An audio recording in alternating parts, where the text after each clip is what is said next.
Douluo, my Sharingan isn't very proper. Greetings, fellow multiversal adventurers. It's an honor to have you back in this saga that has us all hooked. Official channel statement, this story is 100% epic fiction. So please don't attempt real magic, the results aren't guaranteed and insurance won't cover it. The rights to this masterpiece belong entirely to its brilliant original author. We are just a barge sharing it with you. Do you want to keep being part of this amazing community? Join our ninja army of subscribers on YouTube and give this content a like. And for true fans, our Patreon has exclusive ninjutsu waiting for you. Chapter 576, the person standing at the top of the continent. Hey senior, of course Yichu wouldn't spoil your fun, Yichu chuckled, his face showing confidence. Douluo raised an eyebrow, narrowed his eyes, and asked suspiciously, oh? You have other tricks up your sleeve, of course. No, cough cough, Yichu said confidently, then suddenly realized his mistake and quickly coughed twice to cover his embarrassment. Douluo rolled her eyes at Yichu, annoyed. She was also helpless with her grandfather's strange personality. What should have been a natural progression had been complicated by him. Yichu cleared his throat and said seriously, Senior, I'm not just making empty promises, but telling you a secret that will definitely make you happy. A secret? Douluo narrowed his eyes, looking at Yichu, who clearly didn't seem to be faking it. He hadn't lied to him after all. Liu Erlong and the other girls also looked at Yichu strangely, wondering what he was going to say. Alright, after a moment's thought, Douluo immediately nodded. I'd like to see what secret you're talking about that can guarantee I'll be happy. Following Yichu's gesture, Douluo leaned down and listened intently. Zhu Huqing, Yi Lingling, and the other women could only see Yichu's lips moving.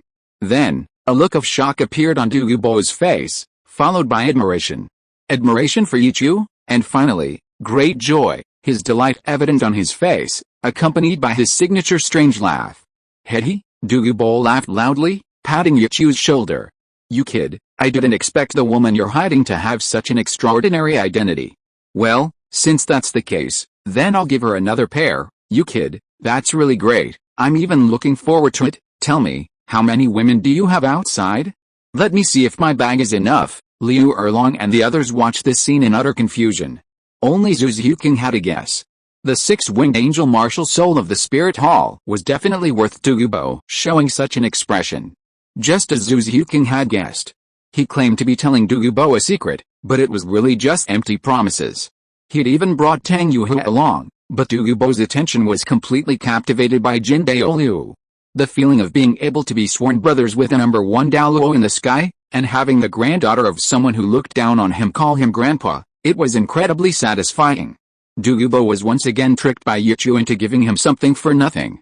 Senior Douluo, I think you should just give me that bag, it's pretty much the same. Yichu's words fell. Douluo's smile froze. Good lad, you really have a big appetite. So young and already keeping so many women outside. Douluo reluctantly clutched the bag in his hand and began to reprimand Liu Erlong and the other women. Not that I'm criticizing you, but why can't you control this kid, Senior Douluo? Isn't Yichu putting into practice what you taught me? If you like someone, go for it. Have you forgotten? Yichu looked at Douluo leisurely. This old guy had clearly been advising and supporting him back then. Now you're actually condemning yourself for being stingy with this little bit of the soul-chasing dart? You have no morals. Fine. Grandpa, you yourself encouraged your husband to be so promiscuous, and now you dare to condemn us. Douluo immediately glared angrily, grabbing Douluo's beard, ready to strike. No, no, no. Yan. Grandpa was just worried about the soul-chasing dart that hadn't even been properly prepared. Who knew that when I came to show it off, it was gone? This brat tricked me out of it again. Douluo gripped his beard tightly, not daring to loosen his grip even slightly. Kid, take this quickly.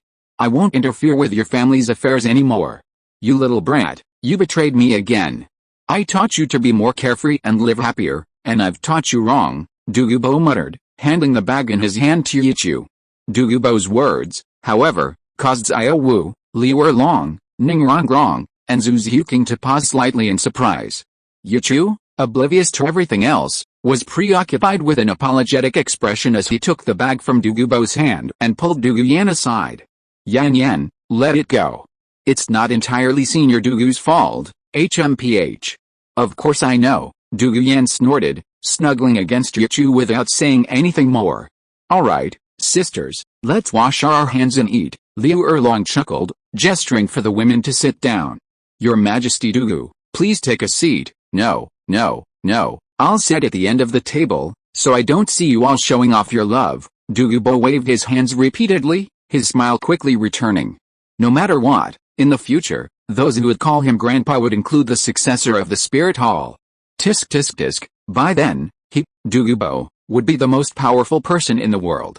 The Blue Lightning Tyrant Dragon Clan Master, the Clear Sky Clan Master, the Spirit Hall's secret successor, and the future 7 Treasure Glazed Tile Clan Master. By seniority, they would all have to call him grandpa. This is the most powerful force on the entire continent. They all have to bow down at his feet. He'll throw a birthday banquet then, and the whole world will come to congratulate him. Just thinking about it makes Douluo excited. Seeing the harmonious atmosphere among the women, Hanky Udian felt relieved.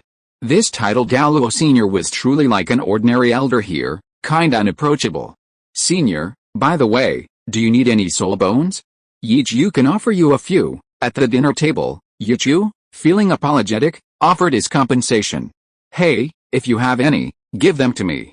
I'll find some time to try and break through to level 95. Douluo sipped his wine, no longer refusing. After all, those 2 powerful figures with sword bones had already taken them. What was there for him, a lone wolf, to fear? "Then Yichu will keep an eye out. The soul bones I have now aren't quite suitable for you, Senior." Yichu nodded slightly, noting this down. At this moment, Hanky Udian suddenly swallowed his food quickly and swiftly retrieved his soul bone from his soul tool. "Grandpa Douluo, this soul bone might suit you.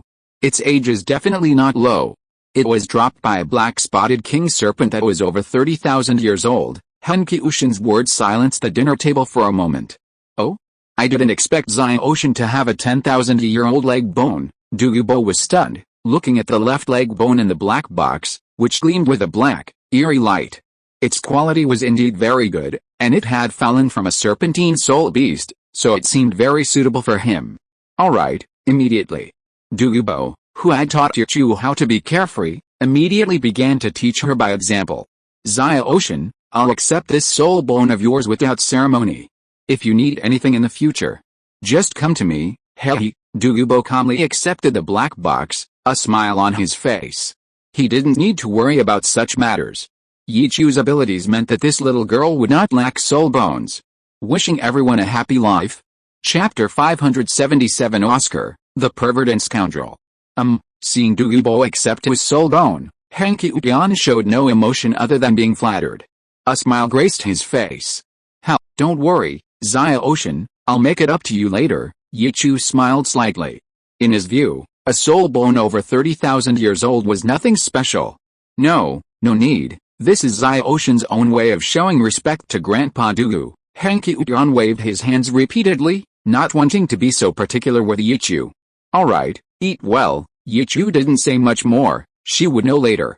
"By the way, how's the situation at the Soul Hall, Senior?" "What else could it be? With Sect Master Ning managing it, you should be secretly happy." Douluo smiled as he held the bowl. Accepting his granddaughter's respect, the bowl was filled with food in the blink of an eye. Yichu smiled awkwardly. Time slowly passed. 2 days passed in the blink of an eye. During this time, Hanky Udian had already met with Bai He and the others. At this moment, the sun was setting. Yichu and Bai Chengxiang danced together in the sky as the sun set. Their golden blue wings flapped incessantly, mirroring Bai Chengxiang's golden wings, as they soared towards the Soul Palace. Yichu flew level.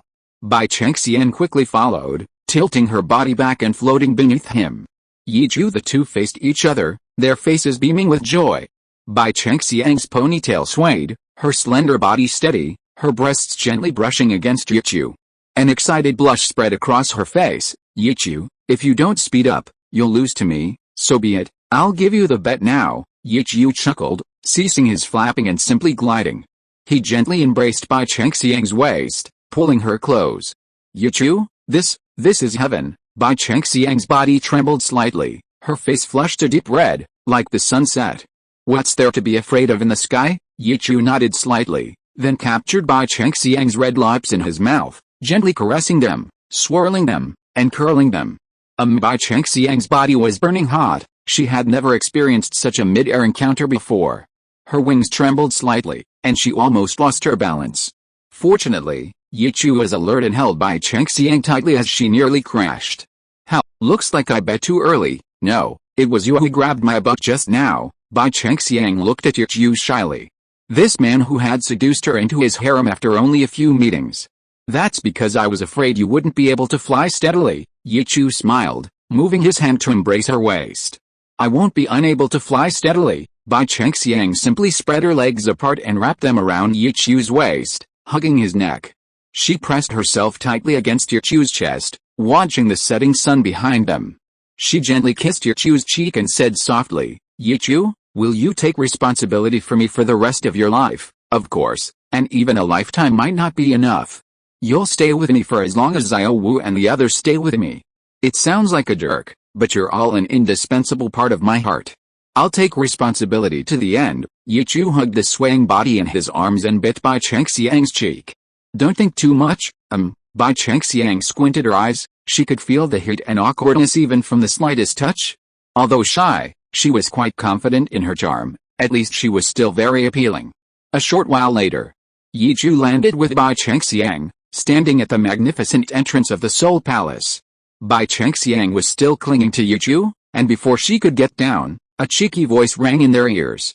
Fifei, my Fifei, Fifei, Fifei, little Fifei, wait for me. After this soft voice came an angry, spirited shout. You bastard.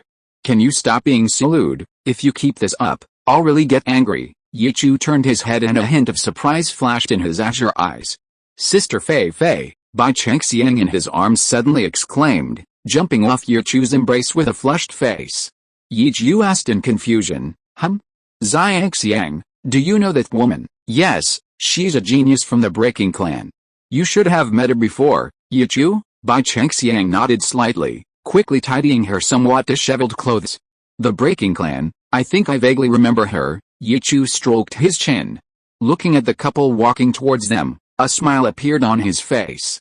Yichu, do you know that white-haired guy? Bai Chengxiang, holding Yichu's arm, couldn't help but ask. Yes, I know him. A genius from the 7 Treasure Glazed Tile School. Yichu nodded with a smile. He hadn't expected to meet Oscar in his own soul hall. And it seemed he had taken a liking to a girl from the Breaking Clan. The couple in front of Yichu. The man was none other than Oscar, formerly of Shrek Academy, with his signature white hair, peach blossom eyes, and still soft, gentle voice. He held sausages in his hand, chasing after the woman in black. The woman appeared to be around 20 years old, with long black hair. Her appearance wasn't stunning, but rather refined and pleasing to the eye, her brows and eyes carrying a hint of determination and annoyance. She carried a large black spear forged from fine iron, her bare forearms appearing quite muscular. Beneath her black robes were well-proportioned curves, perfectly balanced in movement, not bouncing, not wobbling, just right. Her long legs, clad in boots, exuded power with every step. As she drew closer, Yichu could feel her sharp edge. Fifei, will you agree to let me go with you to explore the Soul Master world? Look at the effect of these sausages. They're so big and effective, delicious and useful. What reason do you have not to bring your Oscar? Oscar quickly ran to the woman, facing her, tossing several sausages in his hand like a juggler. Oscar, if you dare say such disgusting things to me again, I'll pin you to the wall with this big gun. The woman in black's face showed anger, but also a hint of helplessness. Fifei, my little Fifei. Oscar threw away the sausage in his hand and started to act cute, hugging the woman's arm. Then just say yes and take me, Oscar. Go to hell, you have no manners. Fifei, be gentle, thump. The woman shouted, immediately grabbing Oscar by the collar and throwing him to the ground, then kicking him. Yichu could see that the woman really wanted to smash Oscar with the iron gun in her hand. Fifei, hit me, it hurts you more. Ouch, you annoying guy. Let me go. PFFT. Looking at the woman in black whose leg Oscar was hugging, Bai Chengxiang couldn't help but laugh. Have a nice day. Chapter 578. Oscar found his other half. Hearing Bai Chengxiang's laughter, Oscar, lying on the ground in a disheveled state, immediately looked up, a hint of surprise flashing in his eyes. The woman in black blushed deeply. Lord Palace Master, Sister Xiangxiang, Upon recognizing the person before her, the woman in black immediately raised her fine iron spear and gently poked Oscar. "You bastard Oscar, let me go right now. Don't be rude, get away, ah. Fifi, stop poking me, my kidneys are going to be ruined. I'll get up right now." Seeing Yichu, Oscar quickly scrambled to his feet. Looking at Yichu, whom he hadn't seen in a long time, he gave an awkward smile. Yichu, long time no see, ouch. Before Yichu could respond, the woman beside him tapped Oscar on the head with her spear, scolding, "Oscar, don't be rude to the Lord Palace Master." Seeing Oscar's delighted expression, Yichu chuckled. Bai Chengxiang, who had never seen anything like this before, covered her mouth. After giving Oscar a good beating, the woman in black bowed to Yichu. Yang Fifei from the pharmacy greets the Palace Master. She knew how powerful the Palace Master was. During the relocation, he had only used an unknown soul skill, yet in just a few minutes, he had moved the population and belongings of 3 clans over. Moreover, her grandfather had said that even he, a soul Douluo, might not be able to defeat the Palace Master. Her eyes held a hint of admiration as she looked at Yichu. Seeing this, Oscar immediately stepped in front of Yang Fifei with some concern. He said warily, "Yichu, you can't have any ideas about my Fifei. She's the future wife I finally met." Oscar hadn't forgotten Yichu's charm. His ability to have women on his left and right, young and old alike, was extraordinary, and he wouldn't have any problems with his own backyard. "Ah! Oscar, what nonsense are you spouting, you bastard?" Yang Fifei immediately exclaimed, grabbing Oscar's neck from behind and locking it tightly. She explained to Yichu, "Lord Palace Master, please don't mind this bastard.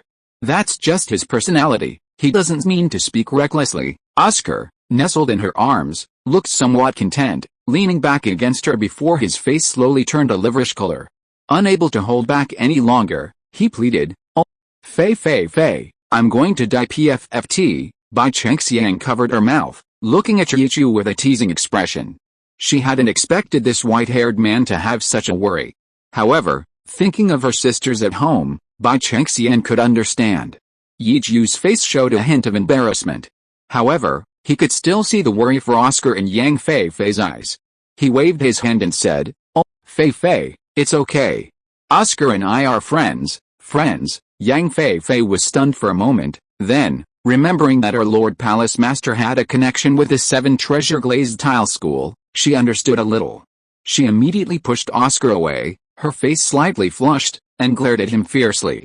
"Haha, Yichu." Oscar, bent over and panting, looked up and greeted Yichu.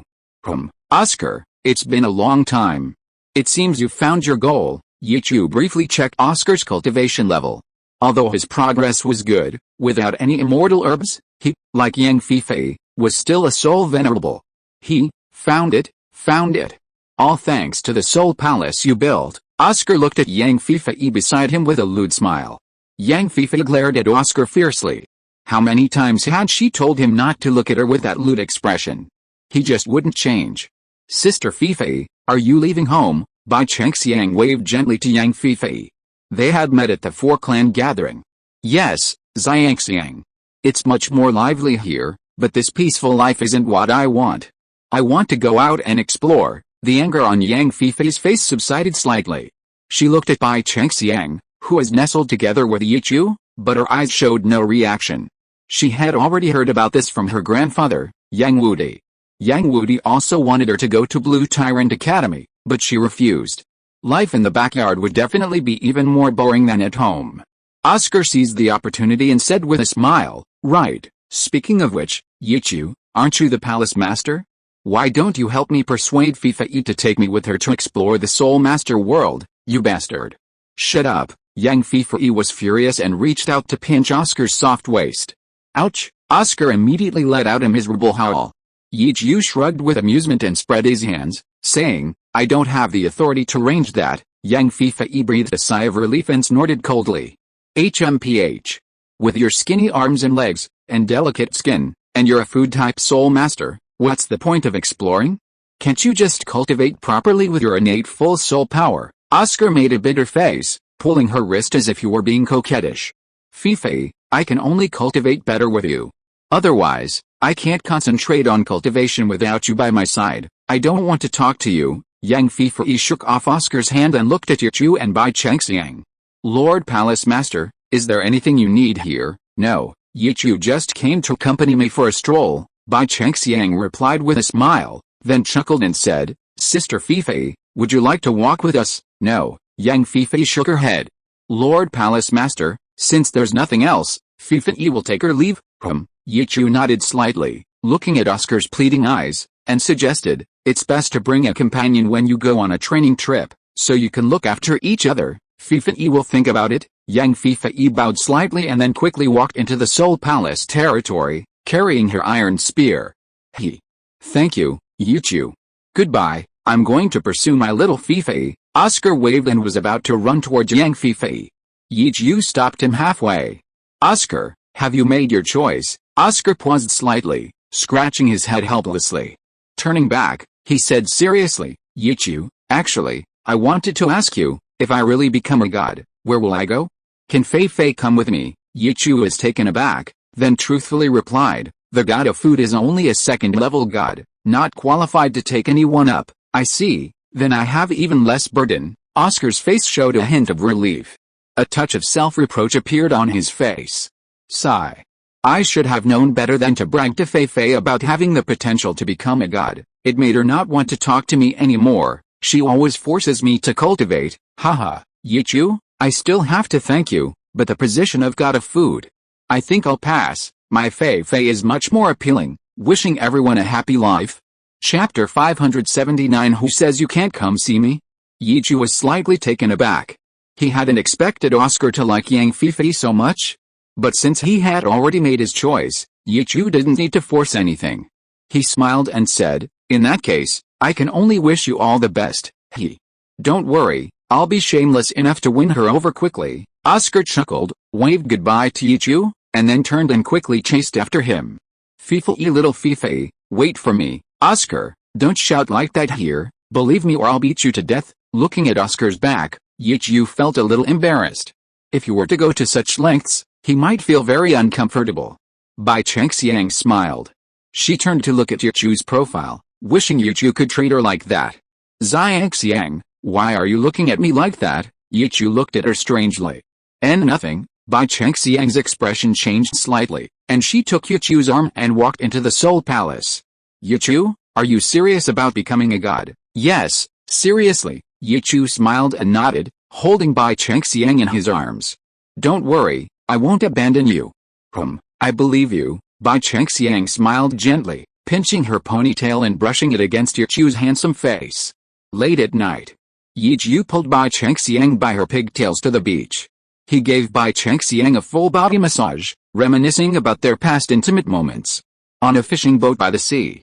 When Bai Chengxiang's face was touched by the fishy heat and she drifted off to sleep, Yichu carefully led her back to the divine might space. Inside the Crown Prince's residence, Yichu first went to the secret room, but finding no one there, he went directly to Jinrixu's boudoir. Still no one was on the bed. Just as he was about to turn around and look around, splash, from behind the screen behind him, the sound of splashing water suddenly erupted. A fragrant breeze and a wave of heat swept over him. At the same time, there were also delicate cries. You bastard! You haven't come to see me even once in all this time. Before he could finish speaking, a sacred sword was pressed against Yichu's neck. Jinrixu, her golden hair soaking wet, stood behind Yichu, glaring at him hatefully. Yichu helplessly raised his hand, explaining, Zuier, I was just following the rules of the game, wasn't I? Game rules. What bullshit game? Those women from Blue Tyrant Academy see you every day. A hint of coldness appeared on Jinrixu's delicate face, as if she were looking at a heartless man. Tell me who said you can't come to see me. I'll go chop her up right now. Yichu stammered, speechless. After Jinrixu said that, Yichu realized that he had indeed been very careless. He had neglected Zuke and Tang Yuhu. HMPH.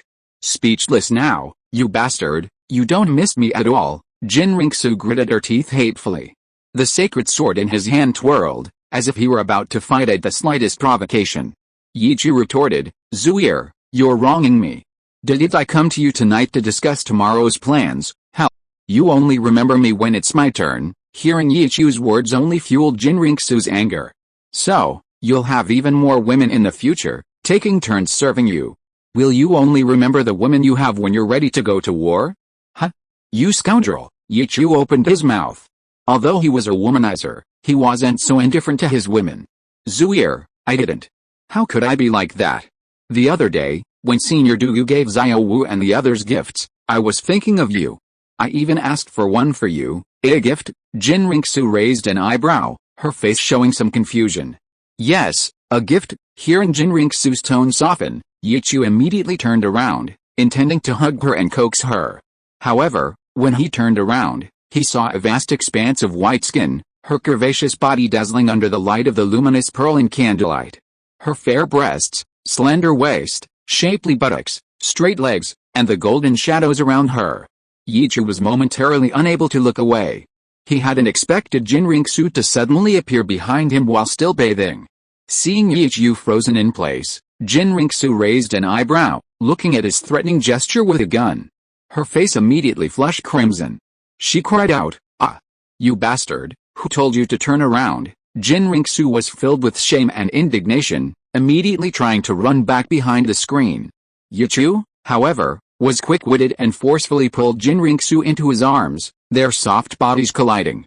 Even though Yichu had already made love on the beach, his body was still quite robust. "Yichu, let me go. I haven't finished washing yet." Jinriksu struggled to escape. Yichu embraced her wet waist, covering her buttocks, gently kneading them. Zuier, stay with me for a little while, I have to leave soon." You dare. Why leave now that you're here?" Jinriksu looked at the fire in Yichu's eyes and could only hug him tightly, pressing herself against him so he couldn't see her fully. Her body was burning hot and trembling slightly. Yichu looked up at the moon. Jinriksu felt unbearable, tightly pressing her legs together, not giving him any chance to offend her. Enduring Yichu's gentle kneading. "Zuier, I have to stay with Xiang tonight. I just came to let you know I'll come to see you tomorrow morning." Yichu breathed hot air onto Jinriksu's blood-red face. You slept with another woman. Don't hug me if you haven't washed properly." Jinriksu struggled violently again. The soft, gentle bumps and bruises almost made Yichu lose his temper. "Zuier, I didn't do that much." Yichu's fingertips lightly moved from her shapely buttocks upwards, gently tickling her waist and soft flesh. Jinriksu's delicate body trembled slightly, feeling the ticklish sensation. She gritted her teeth and glared at Yichu. You stop tickling me, it hurts." Yichu gently lowered his head, capturing her luscious red lips, gently caressing, swirling, and rolling them. Jinriksu stared wide-eyed, her deep golden eyes reflecting Yichu's face, her cherry lips slightly parted, accepting. She closed her eyes, and he caressed her in return, causing Yichu's cheeks to bulge slightly and his Adam's apple to bob. Her soft hand gently grasped Yichu's clothes. So many days had passed, and she hadn't seen Yichu even once. Her pride prevented her from actively seeking out Blue Tyrant Academy. Even though Yichu was testing her conscience and making slight advances, she didn't resist. Her body went limp, collapsing into Yichu's arms, her cherry lips parting slightly, glistening with tears. "Zuier, this is a hidden weapon, the mother and child soul-chasing dart. I won't let you see." Yichu took out a pair of iron eggs, placing them in Jinriksu's hands, clearly explaining a few things. Then, amidst her gasp, he swept her up in his arms, facing the shadow directly. Wishing everyone a happy life. If you are listening to this novel on a channel other than Fanfic World, it means it was downloaded and re-uploaded without effort. We warmly invite you to visit our channel, Fanfic World. There you will find the original version of this story and many other novels of various genres. We look forward to seeing you dive into a world of incredible novels. Chapter 580 Jinriksu's over-the-shoulder throw in the bath. Jinriksu hurriedly abandoned her pet white cat, lowering her delicate hand to block Yichu's scrutinizing gaze. Her eyes were filled with shame and indignation. "You bastard. I told you not to look, and not to smell." "I didn't." Yichu straightened his back and argued. "I wasn't blind. You were clearly sticking your head out and sniffing." "Disgusting." Jinriksu gritted her teeth, her face ashen, her delicate hand folded to conceal the barely visible shadows. Her fair body could only be freely examined by Yichu, playfully bouncing before his eyes. "Zuier, Yichu opened his mouth, unsure how to explain. He really wasn't a pervert. You close your eyes." Jinriksu was extremely shy, disregarding her surroundings, still feeling incredibly ashamed and indignant. She had no choice but to make this hungry thief Yichu close his eyes. "Alright, Zuier, I just wanted to carry you back to the bath." Yichu glanced at her longingly, temporarily setting aside the perfect bath, and tightly closed his eyes. Jinriksu gritted her teeth, her heart pounding. She looked at Yichu as if she wanted to bite him. This bastard. She had already told him she wasn't finished bathing, yet he still dared to do that. What if it didn't smell good? She was a pure angel. She couldn't have such a stain. Although she was angry, Yichu's covetousness still made Jinriksu feel somewhat happy. HMPH, Jinriksu snorted coldly, released her hands from her hiding place, hugged Yichu's neck, and commanded, "Now I'll guide you. You absolutely mustn't open your eyes or you're dead." "No problem, I understand." Yichu nodded slightly, hefting the beautiful woman in his arms. In an instant, Jinriksu felt like she was sitting on pins and needles, letting out a muffled groan. The touch on her body made Yichu feel even stronger and warmer. You don't throw me." Jinriksu gritted her teeth, blushing with embarrassment. "Okay." Yichu also realized the brief contact just now, and immediately stopped throwing and resisting. HMPH. "Now walk to the left." Before Jinriksu finished speaking, Yichu obediently began to move, accompanied by soft moans. Noticing that Yichu was moving while doing so, Jinriksu gritted her teeth and immediately commanded, Can you hold me a little higher?" "Okay." Yichu smiled awkwardly, followed the command, and lifted the delicate body he was holding slightly higher. "Hey, too high." Sensing Yichu's breath on the door, Jinriksu quickly lowered herself to defend herself and told Yichu to lower her. Finally, after several bumps and knocks on the door a few times, Yichu finally carried Jinriksu to the edge of the bathtub. "Alright, don't move now." Yichu obeyed, letting Jinriksu leave his embrace and slowly sink into the bathtub. Looking at the clothes Yichu had spoiled when he knocked on the door, Jinriksu gritted her teeth.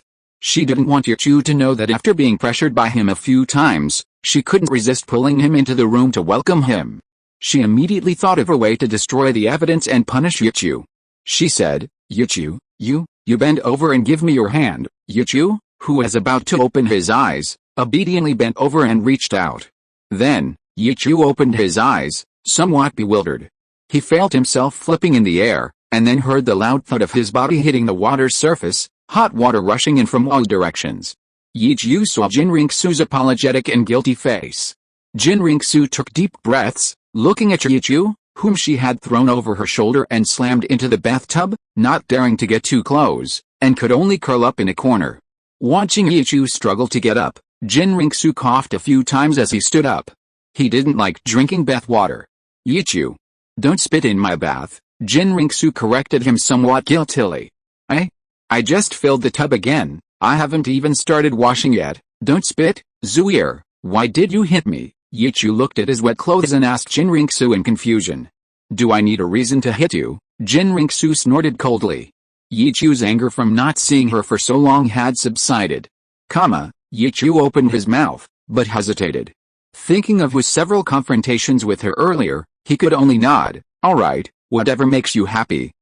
Jinriksu opened her mouth, not wanting Yichu to think she was being unreasonable, but not knowing how to explain. She let out a cold snort. HMPH. Alright.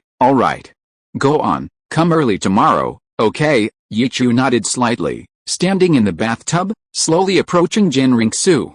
What are you going to do?" Jinriksu looked at Yichu approaching warily, on guard. Yichu came to her, squatted in the water, looking at her slightly rounded figure that seemed to float, and gently hugged her pretty face. "Zuier, get some rest." Before he finished speaking, Yichu gently kissed Jinriksu's lips. In the blink of an eye, he disappeared into the bathtub, disappeared from Jinriksu's sight. Jinriksu pursed her red lips, raised her hand and gently stroked her pretty face, her face filled with joy. This guy doesn't even know how to kiss for longer. In the divine might space, Yichu looked at Bai Chengxiang lying on the bed, gently wiping the white frost from the corner of her mouth. Then he found some clothes, dried himself off, and changed into dry clothes. He went to the bedside. Holding Bai Chengxiang's soft body in his arms, they reappeared on the fishing boat by the sea. Yichu Bai Chengxiang groggily squinted, the sea breeze making her feel a chill. "Yes, I'm here." Yichu gently pulled her into his arms and took out a blanket to cover them both. Yichu, Bai Chengxiang wrapped her arms around Yichu's neck, tilting her face up to press her lips to his, gently opening and closing them, exhaling softly. Yichu responded softly, reaching inside his clothes to warm his hands, fiddling with mahjong tiles, picking up small tears, slowly kissing from her red lips to her collarbone. The next day, just as the sun rose, Yichu opened his eyes.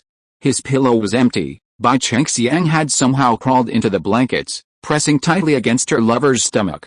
Her twin ponytails were tied to Yichu's body, like an octopus, clinging to his warm, delicate body, unwilling to part. The night before had been cool. The strands of hair seemed to still bear traces of white frost, like spider silk. It was dawn, the first rays of sunlight, when Yichu accidentally woke Bai Chengxiang, causing her to sacrifice her purple hair. Her long, soft, silky hair, now shaped like a donut, was held in her hand, as Bai Chengxiang grasped her future, constantly combing it. As her hair fluttered, she gently bowed her head, praying to be filled with warmth. Xiangxiang, it's time to get up, the sunrise is about to begin. Yichu gently untied Bai Chengxiang's hair from her waist and patted her head. I'll get up now. Bai Chengxiang's voice was hoarse, her face flushed, and she looked at the strands of hair in her hand, now styled into donuts, a hint of awkwardness on her face. Wishing everyone a happy life. Chapter 581, Is this a case of a tiger devouring its cubs? Bai Chengxiang quickly untied her long braid from Yichu's waist, stood up shyly, and said, Yichu, wait a moment, okay? Yichu nodded with a smile. Bai Chengxiang quickly went to the side of the boat and soaked the purple hair donut stuck in her hand in the seawater, wanting to clean it. Xiangxiang, warm water is better. Yichu took out a water bottle from his divine space, put his arm around Bai Chengxiang's waist, and hugged her. Yichu Bai Chengxiang held her hair that was stuck in a loop, letting Yichu pour hot water on it. Soon, the hair thawed, and Yichu's hot palm brushed over it. It quickly became dry.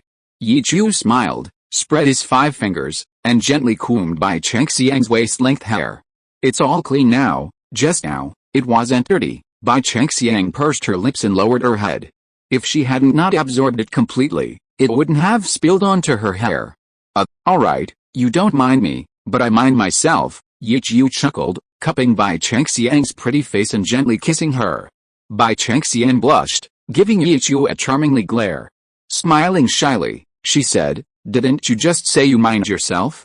Well, isn't this like a tiger eating its own cub? I mind myself, but I don't mind you, Yichu said softly, reaching out to gently stroke Bai Chengxiang's nose.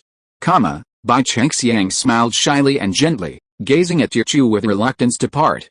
Haha, she giggled, her martial spirit manifesting, golden wings unfurling behind her, and she took Yichu's hand, pointing to the slowly rising sun. Yichu, let's get closer to that side. Okay, no problem, Yichu smiled, his blue-silver holy wings unfurling behind him. The two held hands and flew towards the sunrise, appearing from afar like a golden butterfly and a blue butterfly dancing in the sunlight. Face to face, they embraced. Their lips met, sharing a tender moment under the warm sunrise. At Blue Tyrant Academy, Hate-Yan had been resting with Little Blue these past few days. Therefore, her dormitory had become merely a decoration. Sitting at the table with the other girls, surrounded by such a lively atmosphere and so many sisters who looked like resentful housewives, she felt quite uncomfortable. Only Little Blue was still clinging to her, sleeping soundly without a care in the world. She had even called her sister, and had been the one to coax her to sleep. Hate-Yan finally understood why Senior Yichu had often brought different women to visit her grandparents. It turned out that her sisters were enjoying some alone time with him. Ripples spread through the space. But not on the ground, but in the air. My husband is back. Douluo looked at the transparent vortex in the air with surprise. Yichu and Bai Chengxiang appeared before everyone, but their expressions weren't very good. Does my husband not want us to have breakfast? Liu Erlong looked sourly at the two people in the air, wings outstretched, kissing. Both Henkyu and Jiangzhu blushed deeply. Could they really watch something like this without paying? Bai Chengxiang shyly nestled in Yichu's arms, not daring to look down. Yichu carried her to the rooftop. Ahem, he coughed twice. Erlong, Zhuking, hurry up and start cultivating, don't miss this opportunity. Hearing Yichu's urging, Liu Erlong was the first to react, spreading her thunder flame dragon wings and landing on the roof. Husband, her eyes were watery and her body was wet. And she pounced on Yichu on the roof. Sister Erlong, Bai Chengxiang, along with Tu Yan and Ning Rongrong who had just jumped onto the roof, immediately exclaimed. Erlong, it's time to cultivate. Yichu pushed her away with both hands. Although it was just an embrace, it was so comfortable, so suffocating. The beautiful white cat of the inner chambers pinned Yichu between the ditch, finding it difficult to breathe. Liu Erlong's slight wriggling further enhanced Yichu's physical abilities, just one day away. Just when Yichu thought he was about to be exploited by that voluptuous body on the rooftop, Liu Erlong simply embraced him briefly before releasing him. She sat in Yichu's lap, lingering and giving him her touch. However, she knew that her previous moment of arousal, when she needed to change clothes, had been teased by the other girls. Therefore, she didn't do anything excessive that would only add to the ridicule. She displayed a bit of her domineering motherly power, shouting, "Sisters! Today I'm sitting in my husband's lap, you shouldn't have any objections, right, Sister Erlong? How can you threaten your sisters like that?" Ning Rongrong rolled her eyes, obediently sitting on the rooftop, getting into cultivation stance. The other girls did the same. Hen Qiushan was somewhat surprised. She discovered that these older sisters all liked Senior Yichu. Liu Erlong comfortably wrapped Yichu's arms around her waist. I didn't threaten you at all. I never fight with you for food. You don't fight with us, but you're always stealing food, Xiao Wu pouted. This made Liu Erlong blush with embarrassment. How could something between an old married couple be called stealing? He was clearly sharing the burden with them. Alright, Erlong, everyone should continue cultivating. Yichu pinched Liu Erlong's plump and delicate body, soft and moist, making him irresistible. I know, my husband. Liu Erlong gave him a flirtatious glare. He had clearly threatened her with a gun, yet she still endured it. However, this was just Liu Erlong's warm-up for that day. It would save a lot of time and allow them to get straight to the point. A row of beautiful women sat on the roof. A misty purple aura permeated the air. Purple light shone in the women's eyes.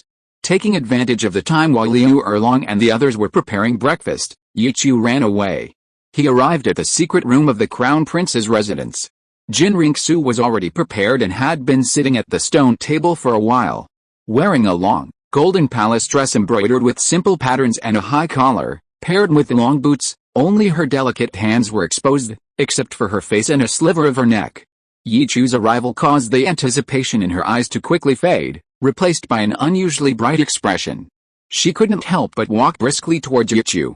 Yichu? Jinringsu smiled and stepped forward. Yichu opened his arms to embrace her. Zuier. I've come to keep our appointment. Before they even touched, Jinringsu frowned and immediately dodged away using her ghostly shadow steps. She fanned her nose and mouth, letting out a cold snort. HMPH. You stinky man. Yichu stood awkwardly in place. He did indeed retain the scent of white sandalwood and, not just the smell of the sea, a lingering stench.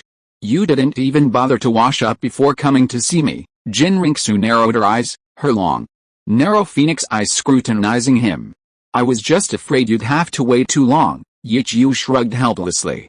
The joy of last night hadn't faded, and Jinringsu was quite satisfied with Yichu's answer. Come with me, I've prepared your clothes. Wishing everyone a happy life.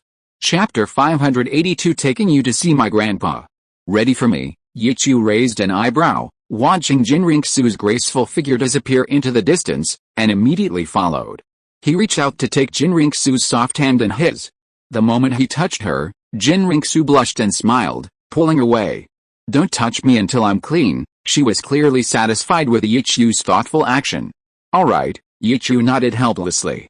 Speaking of which, Zuier, you're not going to throw me into the bath again like last night, are you? Speaking of last night, Jinringsu's face flushed.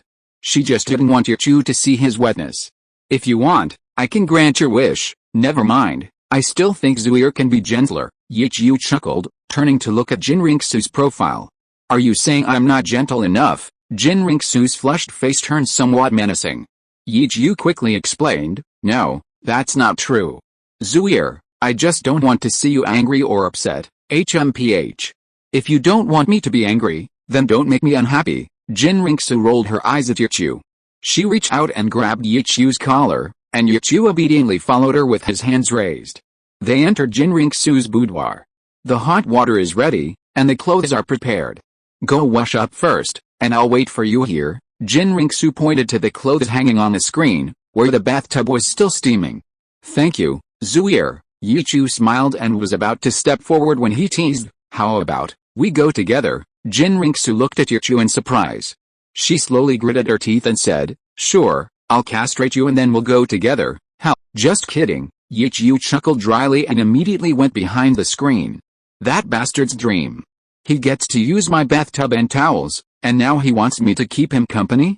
Humph. Jinriksu frowned and sat down on the edge of the bed. Listening to the sound of water beside her, her golden eyes looked in that direction. She was indignant. Has this guy been taking baths with those women all this time? Jinriksu clenched her fist. She got up and walked blushing to the screen, revealing half of her pretty face. Amidst the swirling steam, Yichu's body was still clearly visible. His skin was comparable to her own, yet he possessed sharply defined muscles. Slim when clothed, muscular when undressed. Even with his long, flowing blue hair, it didn't diminish his good looks. Suddenly, Yichu stopped washing himself. Looking at Jinriksu, he asked, Zuier, what are you doing standing there? Their eyes met. Jinriksu's pretty face was flushed crimson. She gritted her teeth and walked out openly. She said shyly, HMPH. I just wanted to see you. What's wrong? Yichu's lips twitched slightly. He said strangely, you looking at me like that makes me a little uncomfortable. HMPH. You're uncomfortable just looking at me? You must have had a lot of fun bathing with those women, right? Jinriksu's face was bright red, and even her cold voice had a hint of coquettishness. It's different, Yichu explained awkwardly. Taking a bath together was for romance. Standing there letting others watch him bathe made Yichu really uncomfortable. How about, Zuier, you help me scrub my back? Yichu took Jinriksu's purple towel and handed it to her. Scrub my back? Jinriksu raised an eyebrow, wanting to refuse, but her feet wouldn't obey. She went to the edge of the bathtub. Okay. Jinriksu took the towel. Yichu smiled and turned around, sitting on the highest step in the bathtub. Jinriksu bit her red lips, never expecting she'd ever have a day like this, washing someone's back. But as she actually started, her movements unconsciously became gentle and attentive. Her soft hand lightly brushed against Yichu's arm. His body felt a little warm, and his cold, holy mask almost shattered. After a long while, Yichu noticed soft dampness on his face. With a towel on his head, Jinriksu had already left. Hurry up and wash, you're wasting so much time this morning. Hey, Yichu chuckled, as if every woman had the potential to be a virtuous wife and loving mother. With enough love, everything is possible. Yichu no longer cared much about the challenge Jinriksu had mentioned. When she tried to have romantic contact with him under the guise of friendship, she had already miscalculated. She was already trapped in a whirlpool from which she couldn't extricate herself. Soon, Yichu put on the clothes Jinriksu had prepared for him. Like a graceful young gentleman, he moved with the wind from behind the screen. White was the main color, with a golden six-winged angel embroidered on the front, surrounded by glistening snowflakes that refracted light under the lamplight. Clearly, this was perhaps Jinriksu's own design. The lower garment also featured a skirt-like canopy over the trousers. It was certain that the six-winged angel embroidery on the chest was embroidered by Jinriksu herself. This was Yichu's intuition. Zuier, how is it? Yichu opened his arms, approaching Jinriksu, wanting to push her onto the bed. Get away. Why ask me how it is? I should be the one asking. Although Jinriksu told Yichu to leave, she didn't make any further moves, letting Yichu pin her down. It fits perfectly, I love it. Yichu felt the softness and fragrance of the delicate body beneath him, their fingers intertwined, and they kissed. A smile flashed in Jinriksu's eyes as she gently responded. Her face slowly flushed red. Not long after, Jinriksu pushed Yichu away. While helping Yichu tidy his clothes, Jinriksu asked, tell me honestly, where have you been taking those women lately? They're all places I frequent, the old village, the blue-silver forest, watching the sunrise at the beach in Hanhei City, and the Seoul Hall under construction. Yichu opened his arms, letting Jinriksu help him tidy up. Jinriksu frowned. She definitely wouldn't go to the Seoul Hall using her identity. The other three places were fine. Except for the Seoul Hall, you have to take me to all the others. Also, I want to see those two 100,000-year-old soul beasts. Okay, whatever you say, Yichu readily agreed. He needed to ask Daming and Erming if anything strange had happened at the Lake of Life. Hearing Yichu's immediate agreement, Jin Ringsu was somewhat surprised. Then she lowered her head, revealing a sweet smile. She thought Yichu would think about it before agreeing. She was worried that her spirit hall would take action against him. It seemed she had been overthinking it. Yichu put his arm around Jin Ringsu's waist, gazing down at her. Zuir, you can go wherever you want. I can even go with you to the spirit hall. The spirit hall. Jin Ringsu paused, pursing her red lips. If you're not afraid, I can take you to see Grandpa, wishing everyone a happy life. Chapter 583. You wouldn't want our child to be too lonely, would you? Hearing Jin Ringsu's words, Yichu is clearly stunned.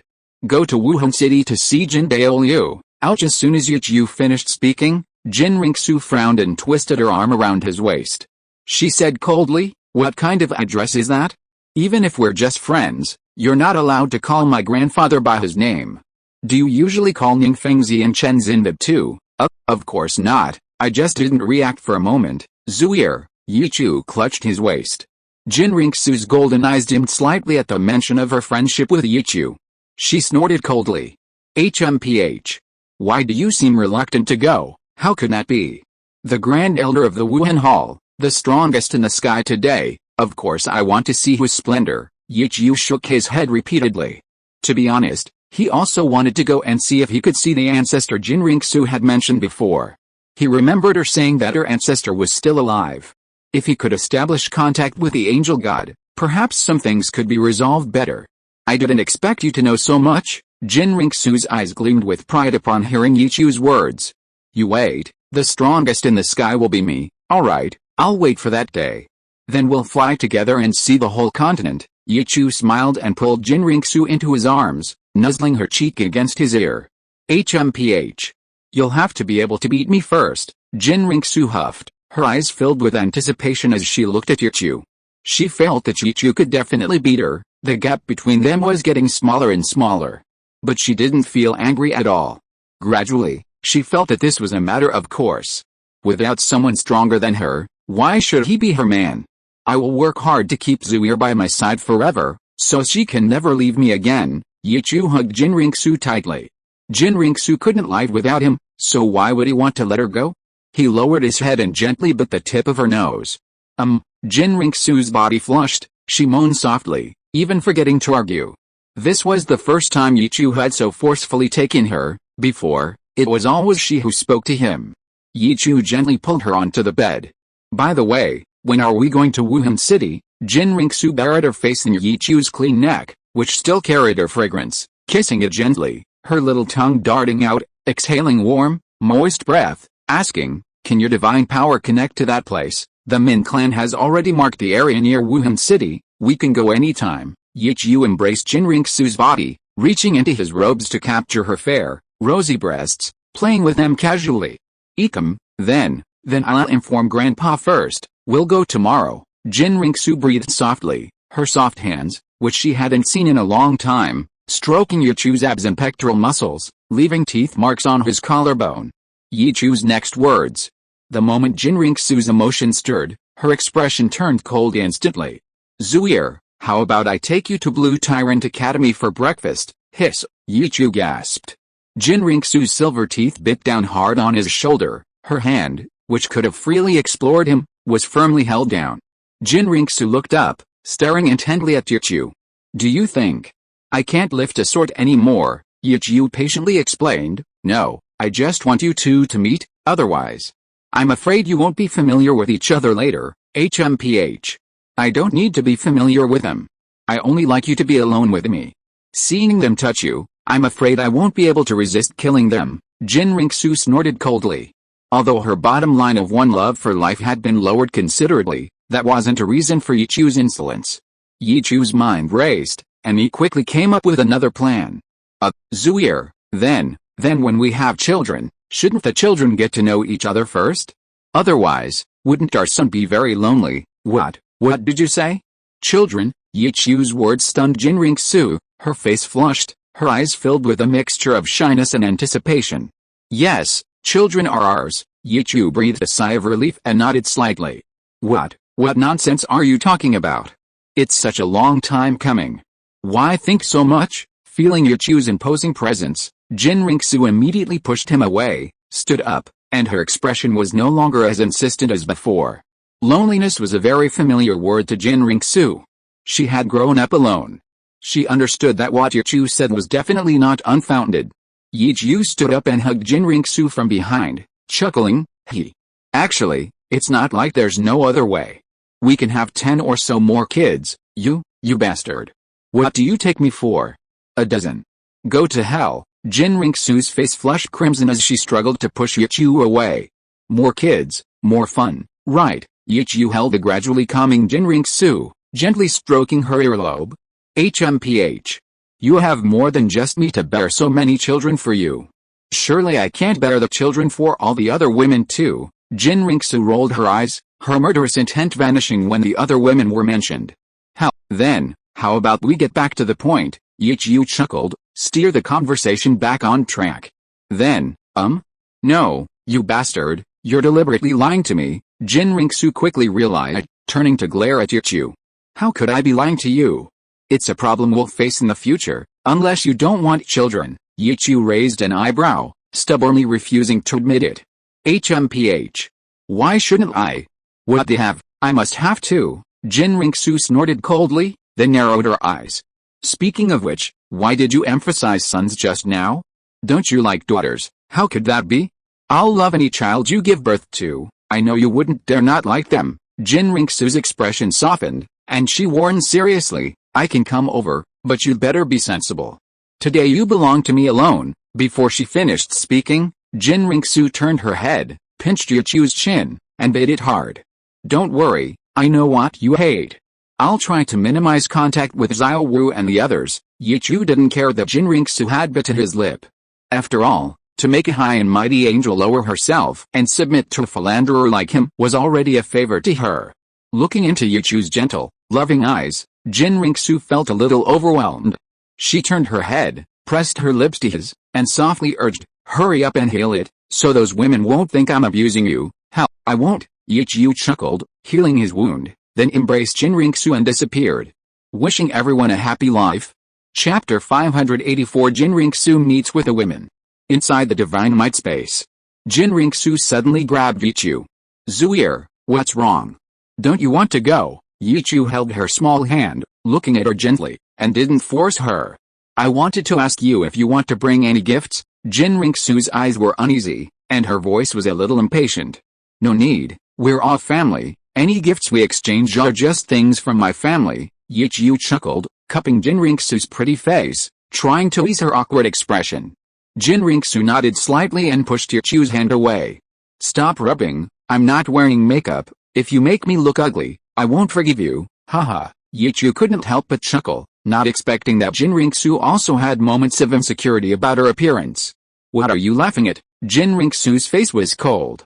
It's nothing, I just think you underestimate yourself. Zuir. Yichu cupped Jin Ringsu's face again, gently stroking it as he exclaimed, Zuir, your face is the most beautiful and perfect I've ever seen. You don't say that to every woman, do you? Jin Ringsu, though delighted, didn't show it, staring at Yichu suspiciously.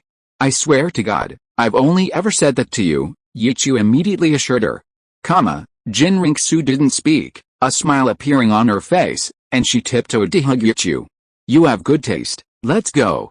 Let me meet your women, okay? Yichu felt relieved, activated his divine power, and the two figures disappeared into the divine power space. Blue Tyrant Academy. With the combined efforts of Xiao Wu, Zhu Xiuqing, and Jiang Zhu, breakfast had already been prepared. Alright, sisters, dinner's ready. Liu Erlong was delighted to be next, her eyes crinkling with a sweet smile as she gently greeted the women. Second sister Erlong, aren't we waiting for Senior Yichu? Han Qiudian looked around, raising his hand for permission. No need, Xia Ocean, my husband went to spend time with the other sisters today. Zhu Xiuqing smiled slightly. Although she hadn't known Jin Ringsu for long, she understood her personality somewhat. After all, she was the woman who'd imprison Yichu and monopolize his food. The other sisters, Han Qiudian hesitated. The other women's expressions were similar. HMPH. I just don't know who that stinky guy went with. Zhuking, you didn't even tell us, Ningrongrong pouted. Huh? Yichu? Jiangzhu, who was bringing out the last dish, looked at the transparent vortex before her and exclaimed. Husband. He's back. Du Yan looked in that direction in surprise. Do you think our husband will bring that mysterious sister back for us to see? Maybe it's really possible. Xiao Wu's round, large, crimson eyes were fixed on that spot. Zhu Zhuking also looked on curiously. Had the girl her husband was pursuing finally agreed to live with him? Or was she just coming to take a look? In front of so many sisters, she shouldn't be as unfriendly as she was when she was with her, right? Space shifted. Under everyone's expectant gaze, Yichu appeared in the open space with a blonde woman.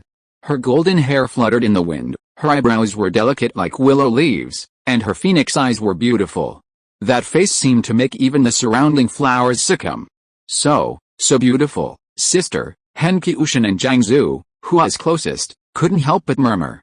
But Xiao Wu, Ningrongrong, and the other girls showed a hint of wariness and a sense of crisis in their eyes. Jin Ringsu took in the expressions of the girls, a hint of smugness flashing in her eyes. Even just a wary look could still give her, with her strong competitive spirit, a sense of pride. HMPH, Ningrongrong pouted. Liu Erlong quickly reacted. Husband, aren't you going to introduce the sister you brought back? Jin Ringsu took Yichu's arm, not wanting to reveal her identity. Yichu smiled. You can call her Zuir. Whether she's the older sister or the younger sister, you can decide for yourselves. Hearing Yichu's words, Jin Ringsu frowned. Even if she were to accept Yichu's women, she was aiming for the position of the empress. But it didn't matter. Jin Ringsu didn't care about the current situation. After all, she wasn't married into the family yet. Once she was married, she would let them know her strength. They would all serve her tea and call her older sister. Brother Xiao Lan's voice came from behind. She had just woken up from her nap and quickly rushed towards Yichu. Jin Ringsu was slightly stunned, but quickly stopped Xiao Lan. Which sister are you? Xiao Lan has never seen you before. Xiao Lan stopped in front of Jin Ringsu, looking at her strangely. This sister was prettier than the others. Jin Ringsu bent down slightly and pinched her cheek. Little Lan, it's okay if you haven't seen me before. You can call me Sister Zuir. Sister Zuir? Xiao Lan raised her eyebrows. Seeing Yichu nod, she pouted and asked, Hello, Sister Zuir. Why are you blocking Xiao Lan from hugging brother? Because Yichu belongs to me alone today, Jin Ringsu said calmly, her eyes narrowed. Xiao Lan didn't understand the deeper meaning of her words, but the other girls, including Liu Erlong, understood. The other party was very possessive. She didn't want them to have any designs on Yichu today. Xiao Lan's mouth opened slightly, and she frowned as she explained, but Xiao Lan only wants to hold you for a little while and won't fight with you for it, sister. Oh, okay, for your sake, Yichu, then I'll let you hold me for a little while. Jin Ringsu gently poked Xiao Lan's smooth forehead and made way for her. Thank you, Sister Zuir. Brother, where did you find this beautiful sister? She's even prettier than the prettiest Xiao Lan. Xiao Lan sweetly snuggled into Yichu's arms, praising Jin Ringsu as she spoke. Who told you she was tricked? And where do you get the confidence to say you're the prettiest? Yichu rolled his eyes. Jin Ringsu smiled gently. Even though Xiao Lan's words were full of narcissism, she still appreciated them. Sister Lan Ying said so. She said Xiao Lan is the most perfect. Xiao Lan pouted. She also thought so. After all, in the blue-silver forest, none of the many people were as cute and pretty as her. Husband, Zuir, why don't you come and have breakfast first? It's getting cold. Liu Erlong knew the other woman didn't want her to touch Yichu, so she didn't make a scene. As an older sister, she had that much tolerance. Okay, coming. Zuir, let's go. Yichu released Xiao Lan, took Jin Ringsu's hand, and sat down at the table. Only then did Jin Ringsu have time to carefully observe the women at the table. Ningrongrong, Du Yan, Yi Lingling, and the like. She had seen them many times. She was probably most familiar with Ningrongrong, whom she had practically watched grow up. Wishing everyone a happy life. Chapter 585 Excellent Eye for Insight. Jin Ringsu's gaze swept over Bai Chengxiang, lingering briefly on Xiao Wu. She knew this was a 100,000-year-old soul beast in human form. She then looked at Zhu Zhuking. Sensing her gaze, Zhu Xiuqing nodded amicably. The two had met before and knew each other to some extent. Jin Ringsu nodded slightly in return for Zhu Xiuqing's greeting. Her gaze then fell on Jiang Zhu and an unfamiliar face. The tomboyish Hun Chu Tian. Annoyed, Jin Ringsu subtly turned her gaze to Liu Erlong, smiling and nodding. Looking around, she was certain that none of these women had her powerful background or outstanding qualities. Her chances of becoming the main wife were still quite high. Turning her head, Jin Ringsu watched Yichu personally serve her food, a smile playing on her lips. Yichu was quite sensible, at least at this moment. This was a privilege reserved solely for her. Then, Jin Ringsu frowned. Seeing that Yichu was serving Xiao Lan, she didn't pay any attention. He was just his sister. She, Jin Ringsu, had that much magnanimity. Yichu's gentle voice reached her ears. Zuier, try Erlong and the others' cooking. If you like it, you can come often. Jin Ringsu's good mood immediately crumbled at Yichu's words. Her smile stiffened. Had she been too polite? Did Yichu really want her to stay in this courtyard with them and keep him company? Jin Ringsu wanted to shake her head, or even leave. But Yichu's importance in her heart made her hesitate. She didn't want to agree. She could only smile and say, if I have time, I'll come. Jin Ringsu smiled sweetly, but her soft hand had already pinched Yichu's waist.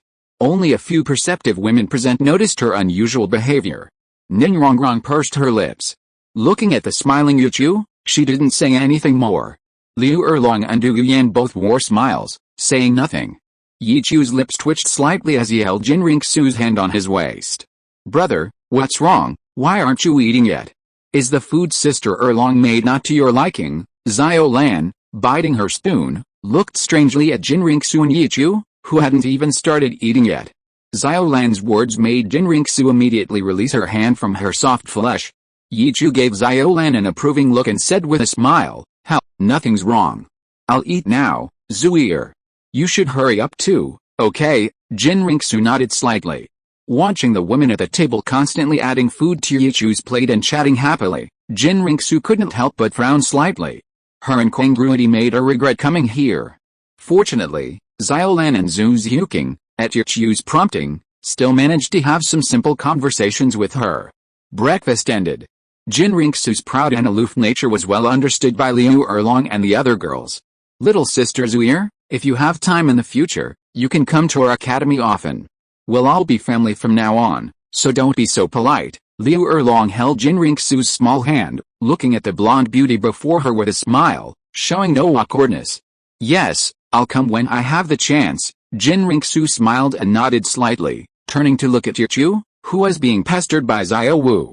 With a forced smile, she said, Yichu, hurry up and take me back. Don't you all still have to cultivate later? Coming.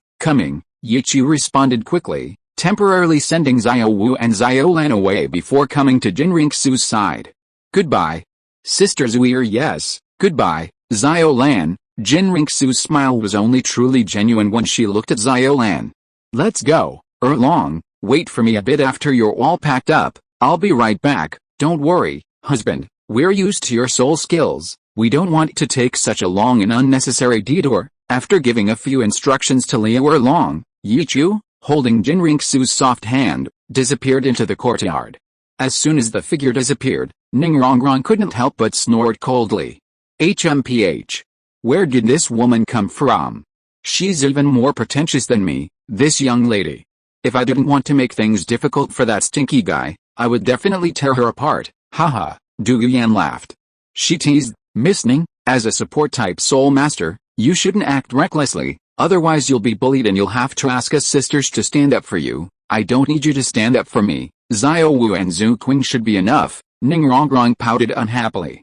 Zhu Qing smiled and shook her head, splashing a bucket of cold water on Ningrongrong's head. Not enough, she's a soul emperor now. A soul emperor, Ningrongrong exclaimed in surprise. Among these women, the strongest was naturally Soul Douluo Liu Erlong, who was in a league of her own, both in age and cultivation. As for Jin Ringsu, she looked to be no more than 20 years old. She never expected her to have the cultivation of a soul emperor. Huh? Xiao Wu, who hadn't quite figured out what Ningrongrong and the others were talking about, tilted her head slightly. The sisters Xiaochu brought earlier are soul emperors. Zhu Xiuqing nodded slightly.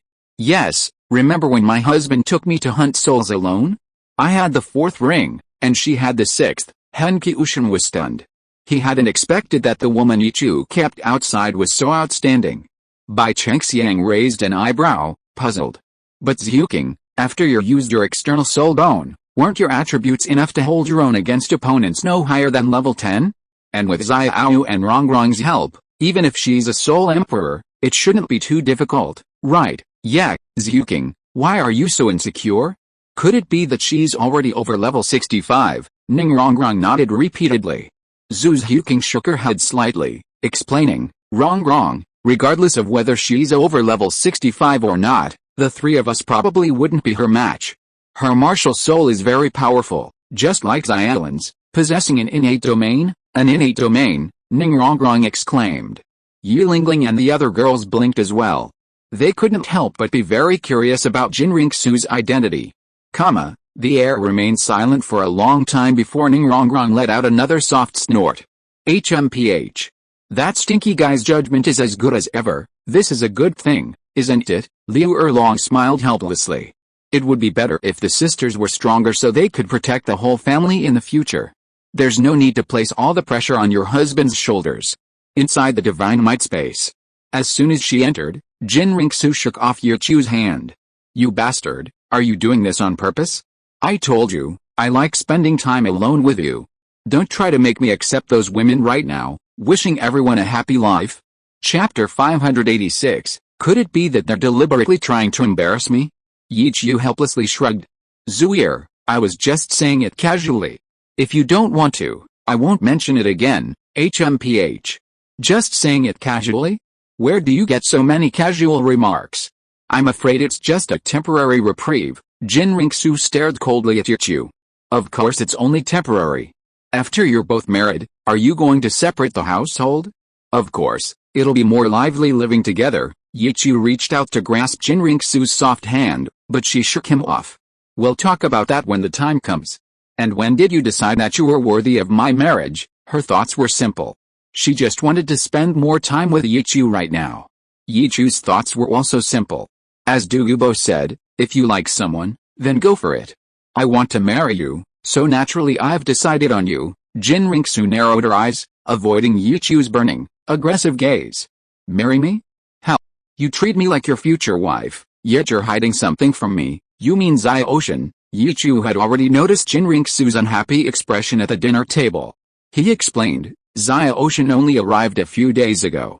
I haven't had time to explain this to you lately. Besides, our relationship isn't what you think, and if you knew her identity, you'd definitely be interested in her too. Hearing Yichu's words, Jin Ringsu's expression softened slightly.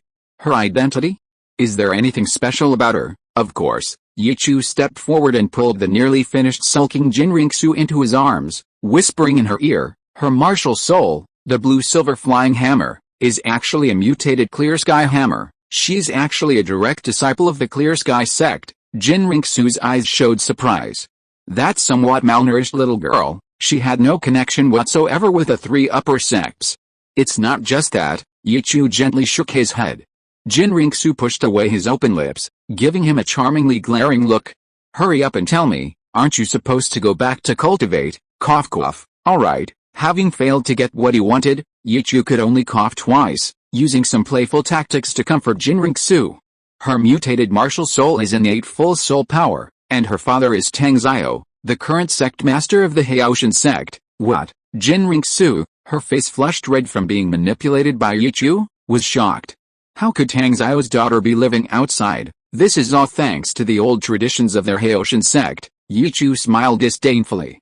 He immediately explained Hikiushin's background to Jin Ringsu. Jin Ringsu stood there stunned for a moment, not even realizing that Yichu's hand was already inside her skirt. The name Hikiushin, no wonder you dared to take her in. While speaking, Jin Ringsu suddenly felt something invading her body, immediately tensing up, her body involuntarily becoming slightly damp. She glared at Yichu through gritted teeth. She had already tolerated his advances, but he dared to do this. You bastard. Take it away, okay, whatever Zuir says. Yichu chuckled awkwardly, stopping his actions and silently withdrawing his hand. Jin Ringsu grabbed Yichu's shiny hand and quickly wiped it clean with a handkerchief. She was supposed to be a pure angel. Did this bastard always want to make her lose face in front of him? Alright, hurry up and take me back, no problem. Yichu was about to raise his hand to touch his nose when Jinriksu glared at him with murderous intent. Her face was flushed and beautiful. Can you not be so disgusting, Zuir? I just do it out of habit, Yichu shrugged innocently. Besides, I don't mind you, get lost. Don't say things like I mind you to me at a time like this, Jinriksu shouted angrily, her face turning red and her heart racing at Yichu's words. But she did indeed feel somewhat uncomfortable. Alright, then Zuir, help me. Yichu placed his hand in front of Jinriksu, indicating that she should handle it. Jinriksu crossed her legs, glaring at Yichu with shame and indignation. She took out a water bottle from her soul tool and poured it over Yichu, then wiped him clean. Yichu watched quietly. It was rare for Jinriksu to show such an expression. He quite liked it. Did she want to give the holy angel a slightly corrupted feeling? The contrast was indeed significant. Before long, Jinriksu had cleaned up the traces and scent that belonged to her. Seeing Yichu taking off his clothes, Jinriksu frowned. What are you doing? I just told you not to play with that kind of thing. Are you even taking off the clothes I gave you, Zuir? What are you thinking? I'm going to the 7 treasure glazed tile school later. The 6-winged angel mark on this won't make wrong and the others think too much, but Uncle Ning will definitely notice, Yichu explained as he took off his clothes.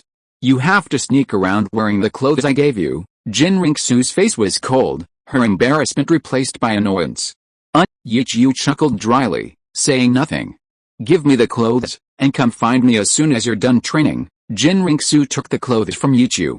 Okay, after training, I'll take Erlong and the others back to Lianba Academy, and then I'll come find you. Yichu readily agreed, putting his arm around Jinriksu's waist and activating his divine power. In the secret chamber of the Crown Prince's residence. As soon as Yichu's figure disappeared, Jinriksu took out the handkerchief she had just received. Her face flushed, she smelled it. She breathed a sigh of relief. That bastard. Was he deliberately trying to embarrass me? At Lianba Academy. Today, Yichu didn't plan to continue practicing the 7-in-1 fusion technique with Liu Erlong and the others at the 7 treasure glazed tile school. Instead, he planned to spend some time teaching Henki-Ushin how to use the chaotic cloak hammer technique. This was the only thing he could teach at the moment. As for the great Sumeru hammer and the 9 absolute techniques of Heioshin, those will have to wait until after defeating the King of Slaughter. Then, they'll obtain those secret techniques of the Heioshin sect from Tang Chen's memories. 7 treasure glazed tile school. This was Henki-Ushin's first time here, and he was overwhelmed by the sight of the even more luxurious, even extravagant, buildings compared to the Heioshin sect. Only Bone Douluo was on the training ground. Ning Fengzi and Sword Douluo couldn't possibly watch them train forever. Grandpa Bone, how are you? Feeling like you're about to break through, Ning Rongrong greeted Bone Douluo sweetly. Senior Bone must have broken through, otherwise you wouldn't be smiling so happily, Yichu chuckled. Haha, you brat, what? Can't I smile normally? Do I have to break through to smile? That's right. I did break through to level 96. After the breakthrough, Bone Douluo had a few more stray hairs on his head, making him look younger. Great. Congratulations, Grandpa Bone. Ning Rongrong jumped up and down, and Liu Erlong and the other girls also offered their congratulations. Wishing you all a happy life. If you are listening to this novel on a channel other than Fanfic World, it means it was downloaded and re-uploaded without effort. We warmly invite you to visit our channel, Fanfic World. There you will find the original version of this story and many other novels of various genres. We look forward to seeing you dive into a world of incredible novels. Chapter 587 Teaching Xiaoshin the Chaotic Cloak and Hammer Technique. Henki-Udian stared blankly at the Bone Douluo before him. Level 96, already the strongest in the Clear Sky sect. No wonder the 7 treasure glazed tile school was on par with the Clear Sky sect. Noticing a new face in the crowd, Bone Douluo raised an eyebrow. Yo. Yichu, why are you with another little girl? Aren't you going to introduce her to me? Before Yichu could speak, Xiaolan jumped up, raising her hand and introducing, Grandpa Bone, this is Xiaolan's sister. You can just call her Xiaotian, sister. Xiaotian, Bone Douluo looked at Henki-Udian strangely. This junior Henki-Udian greets your majesty. Henki-Udian respectfully bowed to Bone Douluo. Ning Rongrong explained, Grandpa Bone, don't underestimate her, she has innate full soul power, innate full soul power. Bone Douluo's eyes widened slightly as he looked at the beautiful women before him. He shook his head in relief. Yichu, you have a sharp eye, senior, she's just my sister, I understand. Isn't Xiao Lan your sister too? Yichu chuckled awkwardly, not saying much, and went to Henshu's side. Xiang, Yan, you two train here, I'll go teach Xiao Yan first, don't worry, husband, you're all pretty familiar with each other. Du Yan waved her hand. The 7-in-1 fusion technique wasn't difficult for them, since they all cultivated the purple demon eye. Xiao Yan, come with me, Yichu beckoned, and Henshu mustered his courage and quickly stepped forward, placing his hand in Yichu's. It was unclear whether it was a protest from the other party's earlier statement, she's just my sister. Yichu comfortably pulled him to a corner of the spacious training ground. Henshu stood obediently in front of Yichu. Senior, what are you going to teach me? She asked. Yichu gently rubbed her head. You should have heard of the chaotic cloak hammer technique of the Haoshan sect, right? Chaotic cloak? Could it be that you, senior, know it? Henshu's eyes brightened slightly, looking at Yichu with anticipation. That's right, what I will teach you today is the chaotic cloak hammer technique. Watch carefully later. Yichu activated his divine power. A huge round iron block appeared on the ground. Henshu stared at Yichu without moving. She didn't know where Yichu had learned the Haoshan sect's unique hammer technique, and she didn't want to ask, as long as she could become stronger. Whoosh! As light flashed in Yichu's hand, Henshu's light blue eyes widened in shock. She exclaimed, Haoshan hammer. Senior Yichu, how do you have the Haoshan hammer martial soul? It's just my soul skill, not a martial soul. Yichu waved the Haoshan hammer in his hand. Thankfully the soul skill residing in his eyes, Tian Sui Riming, hadn't been updated. How amazing! A look of astonishment filled Henshu's eyes. Yichu's soul skills were always so incomprehensible to her. Bang! Yichu slammed the Haoshan hammer, which constantly required soul power to maintain, onto the ground. Before I teach you, I have a question for you. Tell me, when you swing the hammer to attack, what part of your body generates the force first? Henshu was slightly taken aback. After carefully simulating and thinking in his mind, he said softly, it's the waist. From the waist, the back moves, and then the arm moves to swing the hammer in my hand. Yichu neither confirmed nor denied Henshu's answer. He then asked, so, besides the brain, what is the most important part of the human body? It's the heart. Henshu answered this question without hesitation. The heart and brain are both places of instant death, but the brain is protected by the skull, while the heart only has skin and muscles. Many sharp weapons can easily pierce the heart through the chest cavity. This is the most effective and simplest method of killing. Yichu nodded slightly and smiled, saying, then, Xiao Yan, how many hearts do you think a person can have? Huh? Henshu looked at Yichu, puzzled. Did she even need to ask how many hearts a human has? Although she had a feeling the answer wouldn't be one, she didn't want to guess or pretend to know in front of Yichu. She truthfully replied, 1, yes, and no. Yichu nodded with a smile, then shook his head, explaining, according to physiological structure, it is indeed 1, but when using the chaotic cloak, we need 3 hearts. 3? Henshu looked at Yichu, somewhat confused. She asked softly, then where are the other 2 hearts? How? Very good, Yichu nodded with a smile. If he had said this to Xiao Lan, she might have thought he was going to dig out someone's heart. Yichu beckoned to Henshu. Henshu came forward, and Yichu squatted down, gently holding her calf. The other 2 hearts are right here, Yichu said, raising his head and smiling. He then explained, the muscles in a person's 2 calves are like the second and third hearts. When you attack, if you want to unleash your full power, it must be the result of all 3 hearts working simultaneously. Therefore, when exerting force, it doesn't start from the waist. The 3 hearts are the starting point. If your lower body is unstable and you can't grip the ground, how can you expect to fully unleash all your power on the enemy? Henshu nodded slightly. When his body staggered, he did indeed lose a lot of his power. Yichu stood up and gently poked Henshu's chest with his index finger. A slight feeling of sinking came over him. Yichu paused for a moment, then suddenly withdrew his hand and looked away.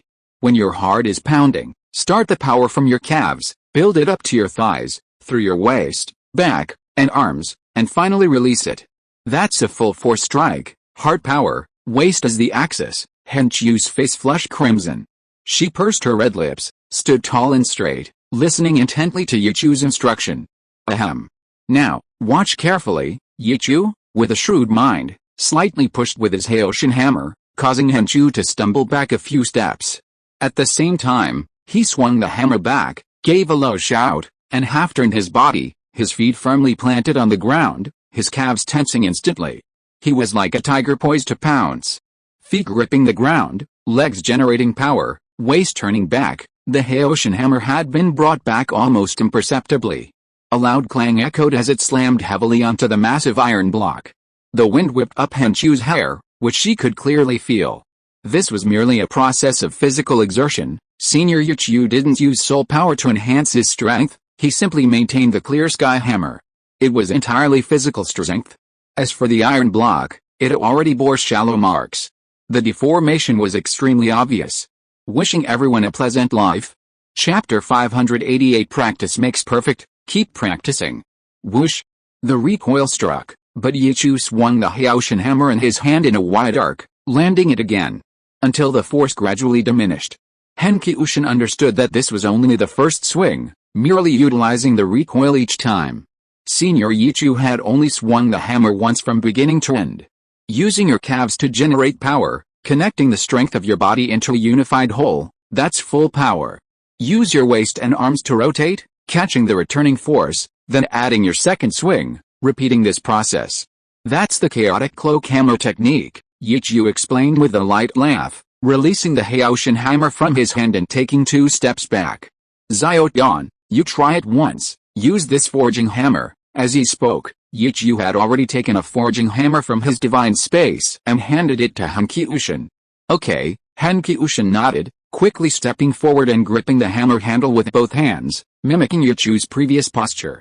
Han Qiushin stared intently at the red-hot iron block, slowly circulating the Zhuangtian gong she had only recently begun practicing. Soul power seeped into her calves, her feet firmly planted on the ground. Ha! Han Qiushin cried out, unleashing the power of her legs and the Zhuangtian gong simultaneously. The power erupted from her calves, spreading instantly, rotating her waist, driving her back, up her shoulders, and then her arms. She clearly felt her strength had become unprecedented. From the initial burst of power in her calves to the final swing of her arms, her body felt as if it were about to be lifted into the air by this immense force. Clang! The hammer struck the iron block accurately, producing a loud bang. Han Qiushin's entire body was lifted off the ground by the swing of the hammer, staggering forward a step. The hammer rebounded, and Han Qiushin gritted her teeth, urging her still unskilled Zhuan hand technique to quickly twist her waist and rotate, trying to dissipate the force. However, the hammer struck the ground, nearly knocking her over. Despite the help of the Zhuan hand, her hands were fine, but her arms were sore and numb from the rebound force. Fortunately, the Zhuan gong was activated in time, and the soreness and numbness gradually disappeared. The effect was obvious. Although Han Qiushin's age and physical condition meant that even with the Zhuan gong, the effect of this hammer blow was not as obvious as Yichu's, it was still enough to withstand 10 blows compared to her previous strength. Watching Han Qiushin's actions, Yichu did not give any evaluation, but a hint of surprise flashed in his eyes. Clearly, Han Qiushin did better than he expected. She was indeed a little genius. When Han Qiushin turned her head to look at him, she finally saw the surprise in Yichu's eyes. Joy welled up in her heart. Senior Yichu, did I do it right? How? You did very well. Yichu naturally did not hold back his praise. Now, do you understand the function of the heart? The most used muscle in a person is the calf, and the calf is the source of all strength. Utilizing the power of your calf will greatly increase your strength. Yes, I understand. Han Qiu nodded seriously, then frowned. But I didn't do a good job of borrowing force. It's okay, I haven't started teaching the technique of borrowing force yet. Yichu gently rubbed Han Qiu's head and took the forging hammer from her hand. Han Qiu took 2 steps back. Yichu stood in front of the iron block and said calmly, swinging the hammer with all your might allows you to fully utilize your strength, but the effect of force is mutual. A single strike will create a significant load on yourself due to the rebound force.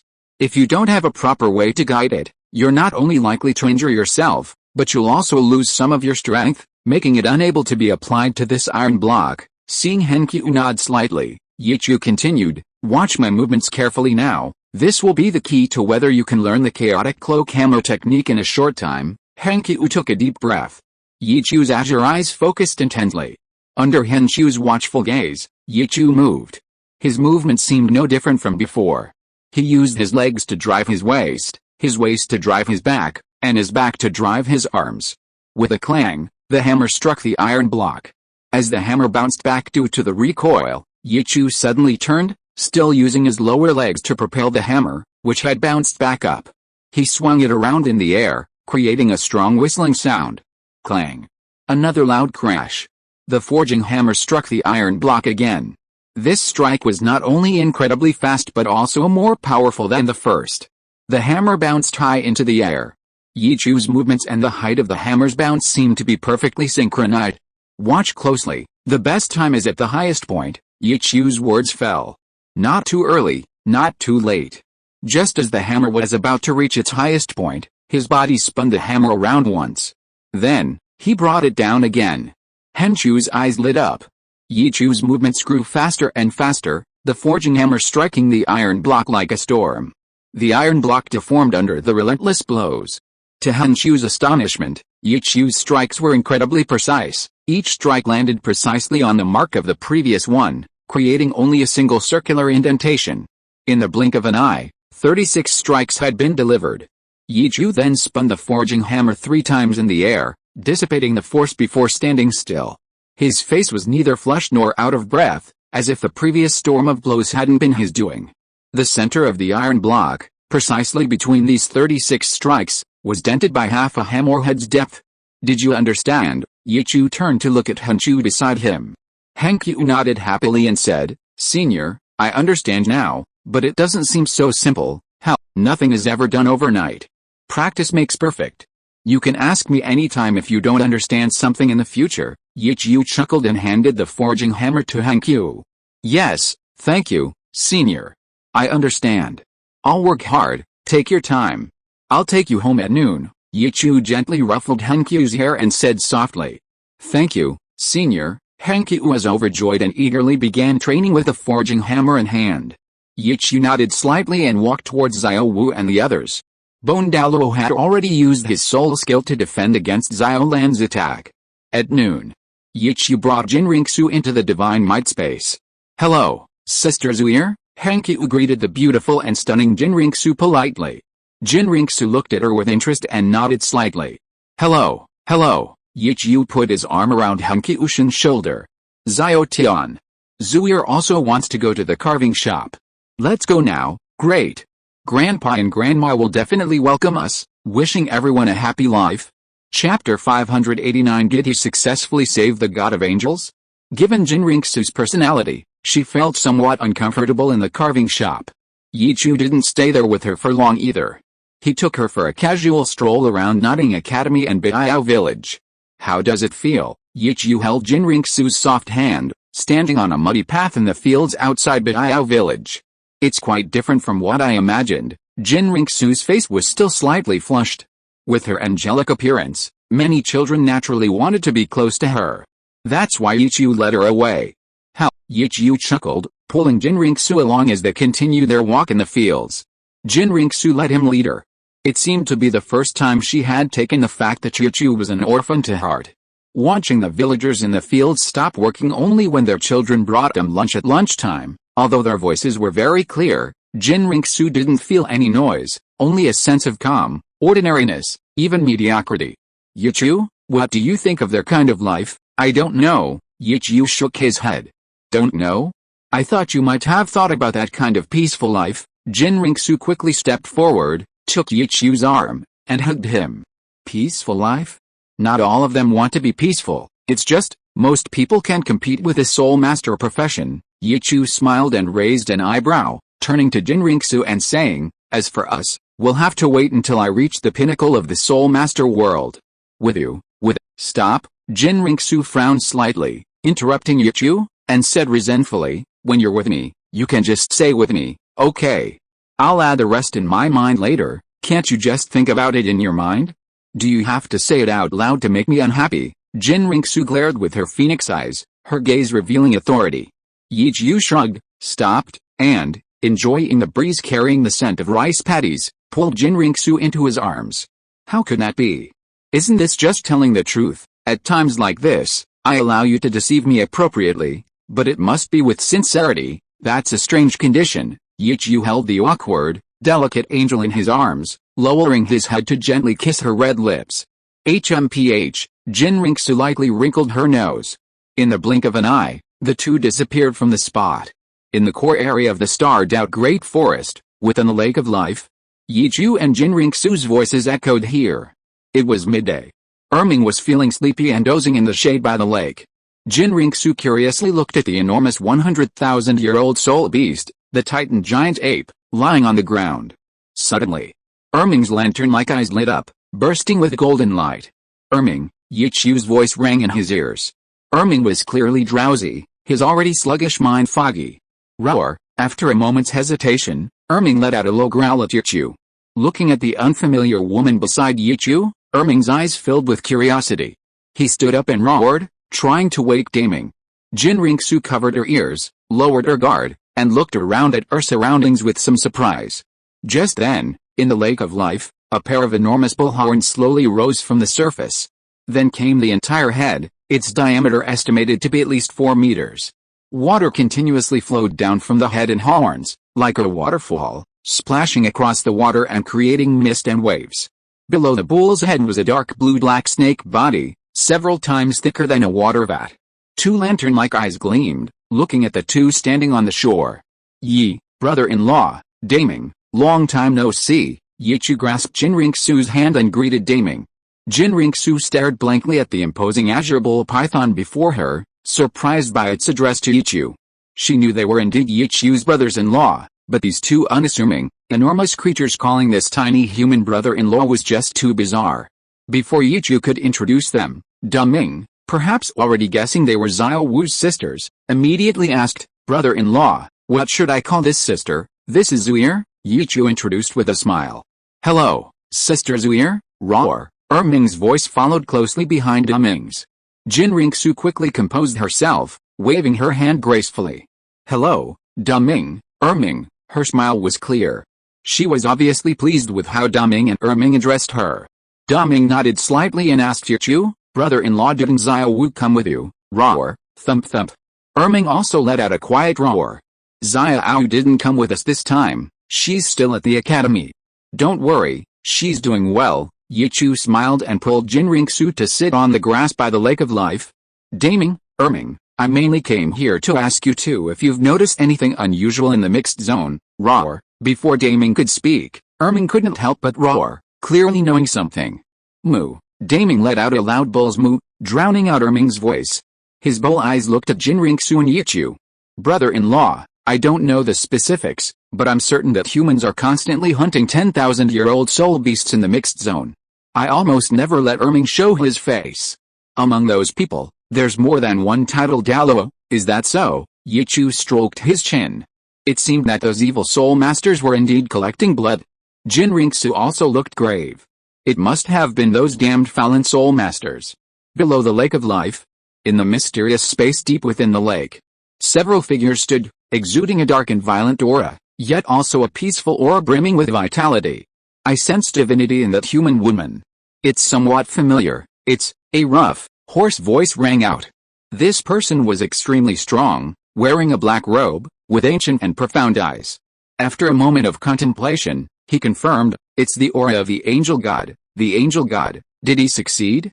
Did he bring the angel god back? Beside him, a woman in a green dress, her pretty face radiating gentleness, spoke softly, her eyes filled with longing as she looked at Yichu. "No. Too weak. This angel god is probably incomplete, or perhaps something else entirely." The man in the black robe shook his head. "Hey, should I go out and test her? If it doesn't work, I can at least taste her flesh and blood." A massive body hovered in midair. In terms of aura, it couldn't compare to the man in the black robe, but it overwhelmed the woman in the green dress. It wasn't humanoid, its enormous body stood a full 15 meters tall. Wishing you all a happy life. Chapter 590. The ferocious beasts lurking at the bottom of the lake. Its body was covered in a thick, Heavy layer of dark golden for its arms were incredibly long, hanging down at its sides. For such a massive body, these arms were longer than knee length, meaning they were over 10 meters long and extremely thick. Most striking were its shoulders, with muscles bulging like small hills. HMPH. You dare. If you touch him, you stinking bear, you're dead. Just as the tan bear finished speaking, a cold, sharp shout came from beside it. The speaker was one of only 2 women among the humans and beasts, standing next to the woman in the green dress. Unlike the gentle woman in the green dress, she exuded a much fiercer aura. Her entire body was covered in purplish-black scales. She was tall and slender, with a full chest, straight and long legs, and above her chest, exposed snow-white skin on her shoulders and a deep cleavage. Long, purplish-black hair flowed down her back, moving naturally from her sides without wind. A stunningly beautiful face, with deep purple eyes and bright purple lips. On her forehead, a jet-black scale rippled with layers of purple light, flowing naturally across her head. Her eyes held a threatening glint as she looked at the giant bear. Roar. I was just joking. Without the master's orders, I wouldn't dare show my face, the giant bear roared sullenly. Although it wasn't afraid of the purple-haired woman before it, it couldn't afford to offend the person behind her. It looked up again at the ice mirror floating in the air. When its gaze swept over Yichu, a flicker of fear crossed its eyes. Yichu was a ruthless man who could easily crush it. Now was not the time to provoke him. However, the shadow in its heart would only grow stronger. Haha. Look how honest a demon king is. You're all talk and no action. The one mocking the giant bear was a 3-headed soul beast. Over 5 meters long, it was extremely powerful. Burning with raging flames, somewhat resembling a lion, each head exceeding a meter in diameter, its terrifying canines gleaming with a crimson gold luster. HMPH. At least I can talk back to you, a guy who was taken down with a single glance, and you still have the nerve to speak. The enormous dark gold or claw bear sneered, its eyes filled with disdain. The 3-headed crimson demon hound curled its lip. It wasn't just me who got knocked down. Bidgie and the others' legs went weak and they almost pounced on him, to give birth to little soul beasts. Damn dog, shut your mouth, the alluring woman in purple shouted, raising her hand to send a dark wave of water rippling towards the 3-headed hound. A faint blush graced her face. The woman in the green dress also glared dangerously at the 3-headed soul beast. After a long while, she withdrew her gaze. Just kidding. Haha, to lighten the mood, the 3-headed crimson demon hound chuckled, evaporating the water. The woman in the green dress's gentle voice rang out. When should we make our move? That dark demon evil god tiger in the mixed zone is getting a bit too cocky. No rush, that's not our job. Once he gets the Azure demon sword, that dark demon evil god tiger won't be able to keep jumping around for long. The black-robed man shook his head, signaling them to calm down. What if the dark demon evil god tiger grows to a certain level and comes looking for trouble? In the center of the space stood a giant tree, seemingly supporting the entire secret realm. Its gaze was fixed on the titan giant ape and the azure bull python. Of course, we'll protect them. The purple-clad woman clenched her fist. After all, they'd have to call her sister from now on. The woman in the green dress nodded in agreement. Big brother, come save me. In a corner, a giant ice silkworm was bound by golden chains. Its eyes, looking at Yichu, held a burning expectation. Go through fire and water, brother, roar. A soft roar echoed from the ice silkworm's head, and a golden beastly shadow bounced haphazardly on its soft body, completely ignoring the conversation of the others. It carried an auspicious aura. Yichu and Jinriksu were completely unaware of the conversation taking place in the space below the Lake of Life. Having obtained no useful information from Daming and the others, Yichu did not linger with Jinriksu. He left a small glass ball behind in case anything unexpected happened, so he could promptly call for help to overcome any difficulties. Time passed. Yichu then brought Jinriksu to the blue-silver forest. Looking at the blue-silver grass that resembled ocean waves, Jinriksu couldn't help but open her arms and breathe in the sweet-smelling air. Yichu, I didn't expect there to be such a wonderful place in this starred-out great forest. This is Little Blue's home, Yichu explained with a light laugh. Buzz! The thickest blue-silver king in the center emitted a blue light. Lan Ying's beautiful figure appeared before Yichu. Jinriksu's cheerful expression slowly faded, and she raised an eyebrow, her eyes questioning Yichu. Yichu shrugged, feigning innocence. This is the second in command of the blue-silver forest. the current eldest member of the Blue-Silver Grass clan, the Blue-Silver King, Lan Ying. She's just a blade of grass, HMPH, Jin Ringsu snorted coldly. In her view, species wasn't a necessary condition for Yichu to settle down. Lan Ying pursed her red lips, feeling a little resentful. So what if she's just grass? Did she get some sun? Ignoring Yichu's gaze, she thought to herself, the Blue-Silver King is getting harder and harder to manage. Even her lair is becoming a dating hotspot. Jin Ringsu also noticed Lan Ying's slight mood, a mood mixed with her gentle expression, which had a unique charm. This made her even more convinced that Yichu wouldn't be able to resist the allure of a blade of grass. That gentle, water-like temperament seemed etched into her bones, unconsciously calming people down and making them somewhat infatuated. Jin Ringsu extended her hand, seeing no need to hide anything from the spirit beast. Hello, I am Jin Ringsu. You can call me Zuir. Hello, I am Lan Ying. I welcome you on behalf of the Blue-Silver Forest and my emperor. Lan Ying smiled politely, gently taking Jin Ringsu's hand before letting go. Yichu smiled and said, Lan Ying, Zuir and I need to cultivate here this afternoon. Is that alright? Lan Ying readily nodded. Of course, no problem, just don't hurt the Blue-Silver Grass. How could I? I'm practically your emperor, I'll take responsibility. Yichu smiled, raising an eyebrow and turning to look at Jin Ringsu. Zuir, you should be able to spare some time this afternoon, right? Or are you going back to Heavendao City? I'll cultivate with you, then I'll just take a sick leave. Jin Ringsu pursed her red lips. It had been quite a while since she and Yichu had cultivated their martial soul fusion technique. She wanted to see if their understanding of each other had deepened. Wishing you all a happy life. Chapter 591 Jin Ringsu needs to learn how to disarm. In the Blue-Silver Forest, Yichu, with Jin Ringsu in his arms, found a patch of blue-silver grass as tall as a person. They lay down on the lush grass. Jin Ringsu, unusually affectionate, nestled in Yichu's arms, gently inhaling his fragrance. The scent emanating from Yichu was even more alluring in the Blue-Silver Forest. Jin Ringsu couldn't resist gently nibbling at Yichu's neck. By the way, Zuir, do you know how the royal fighting team is doing now? Yichu gently kneaded and rubbed the white cat in Jin Ringsu's arms, as if trying to hide his actions. Jin Ringsu tacitly approved of his actions, unlike in the past when. Now, the Forbidden Zone only remained a patch of shadowy land, more shimmering than gold. Hearing this, Jin Ringsu, her face flushed, looked up at Yichu, who was frowning. Why are you asking them so formally? That old guy Zhu I handed over the royal fighting team entirely to Zhu Bang and the others, so I ignored them. Yichu wrapped his arms around Jin Ringsu's waist and slowly lifted her up. Her delicate body pressed against his abs as she moved upwards. Jin Ringsu felt like she was hanging on nails. It was very uncomfortable.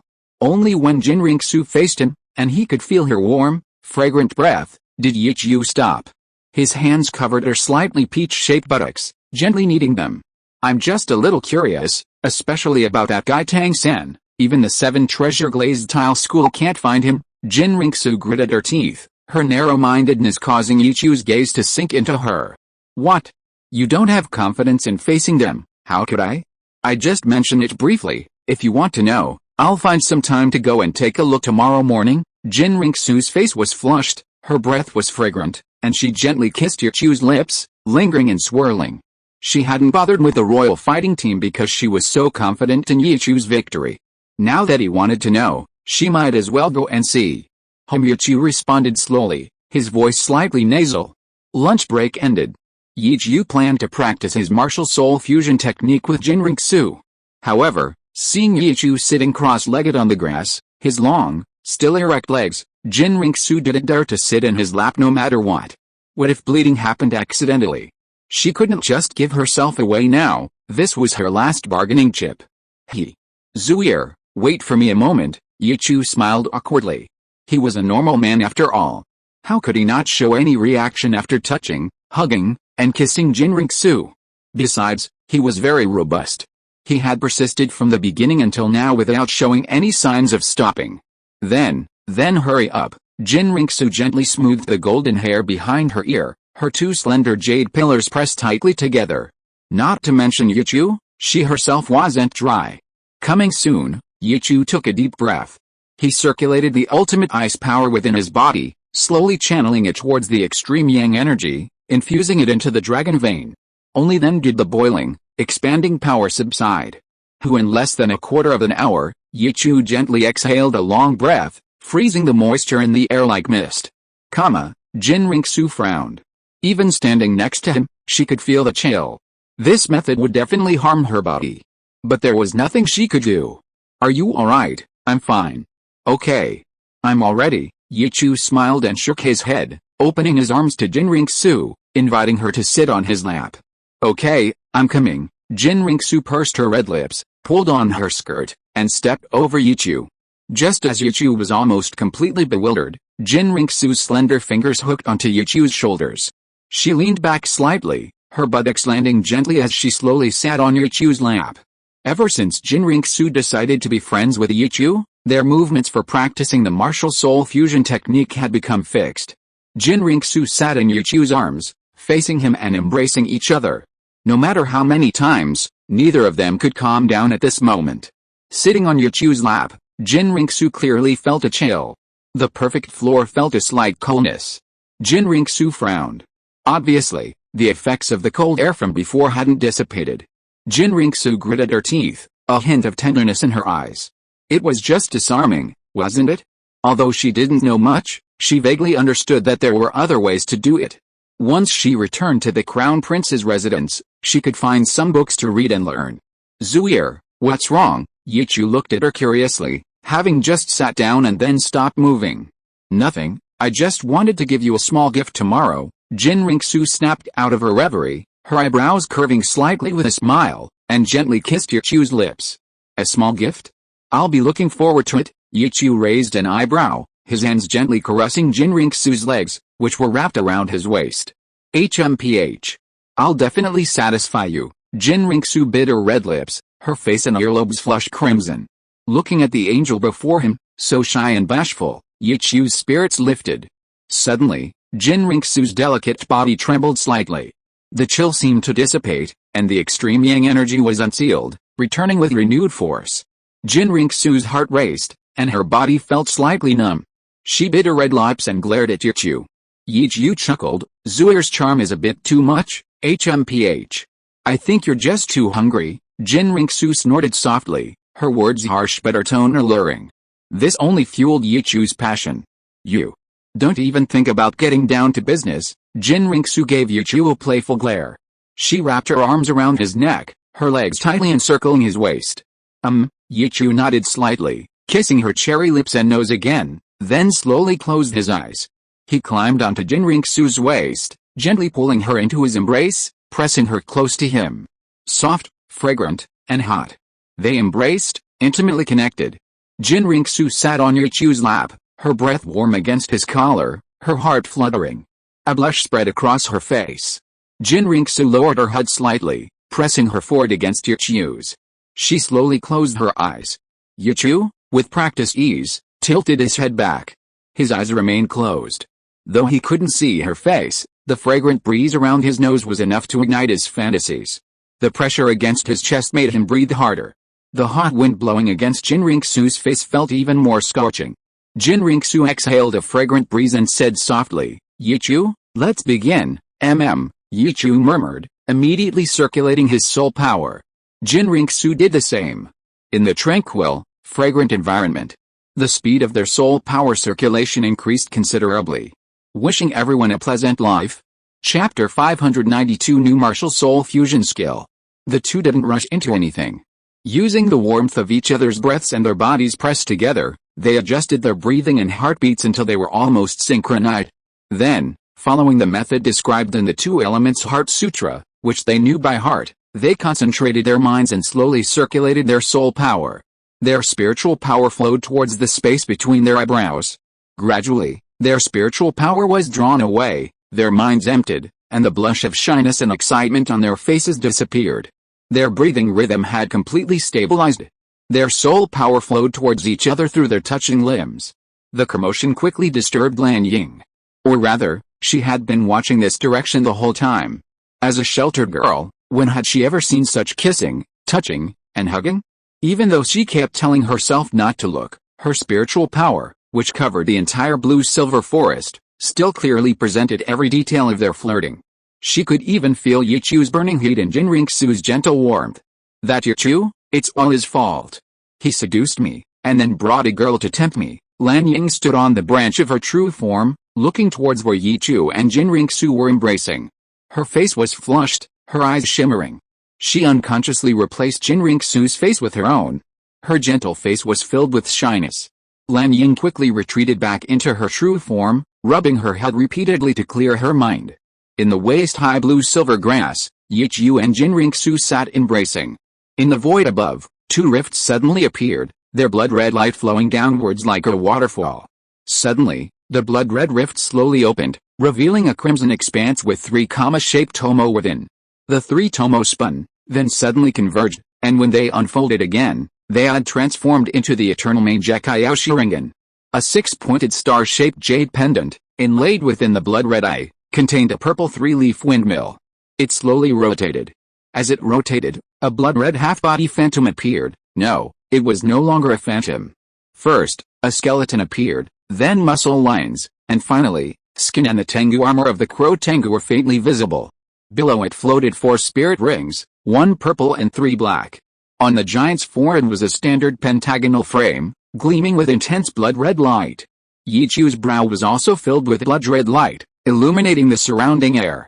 In contrast, Jinriksu's brow shone with a golden light, revealing her holiness and nobility.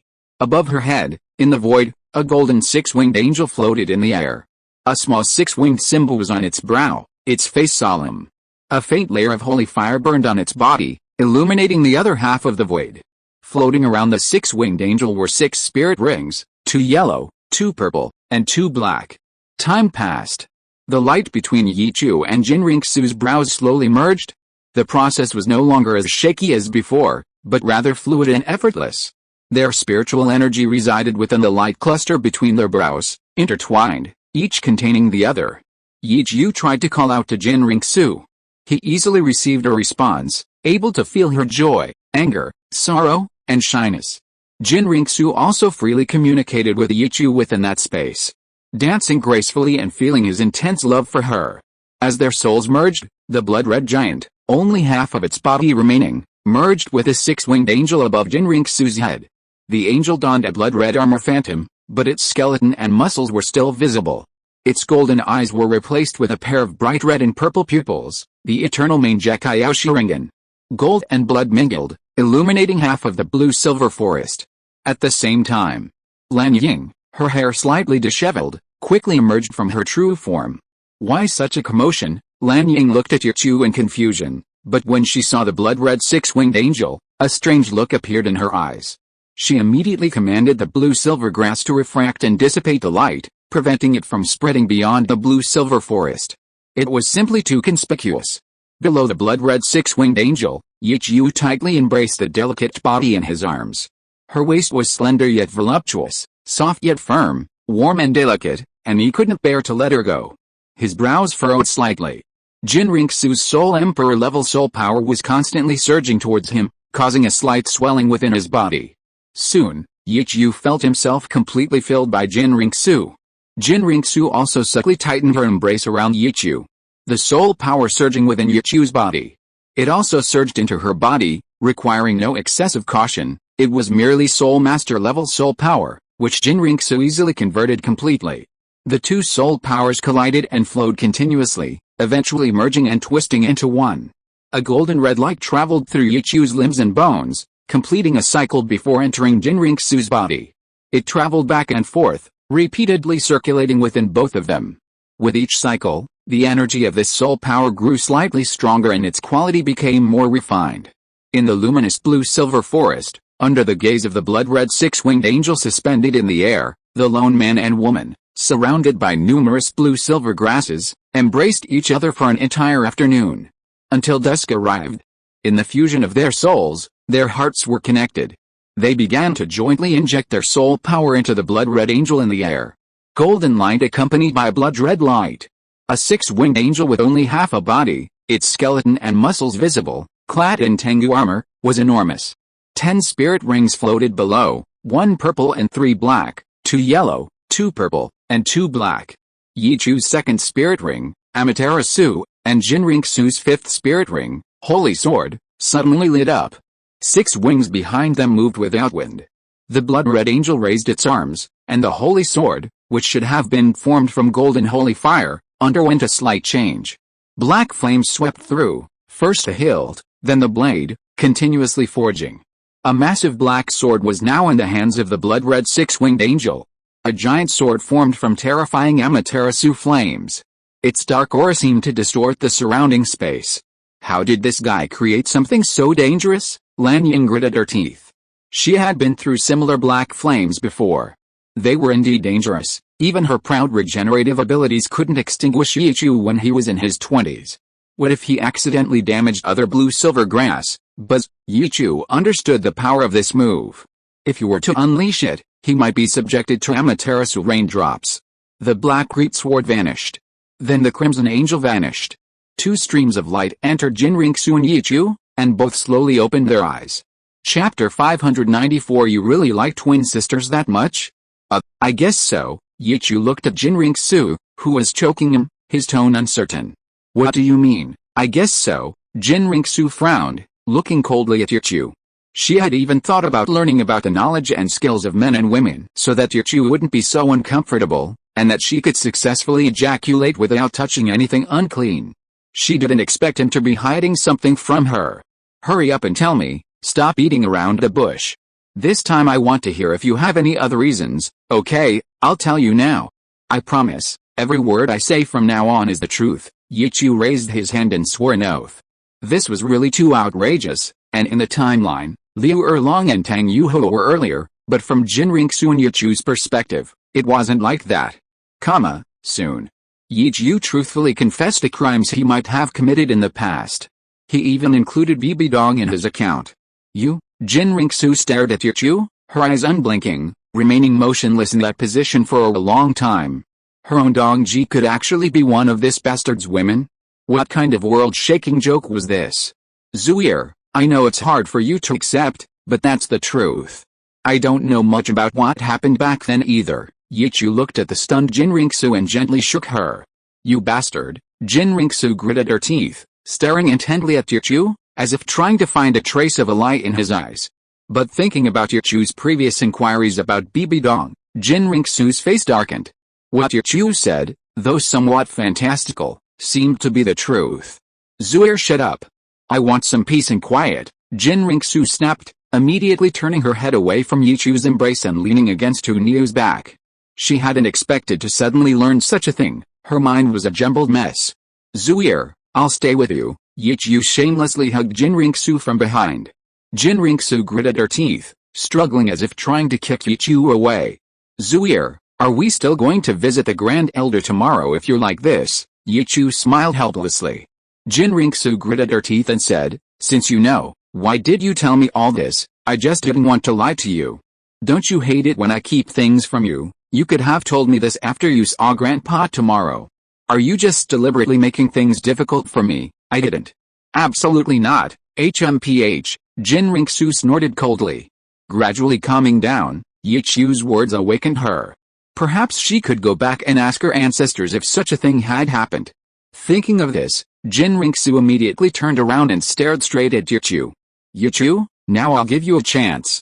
How many women are you hiding from me? It seems like only Sister Zhuoyun right now. Yichu chuckled awkwardly. Sister Zhuoyun?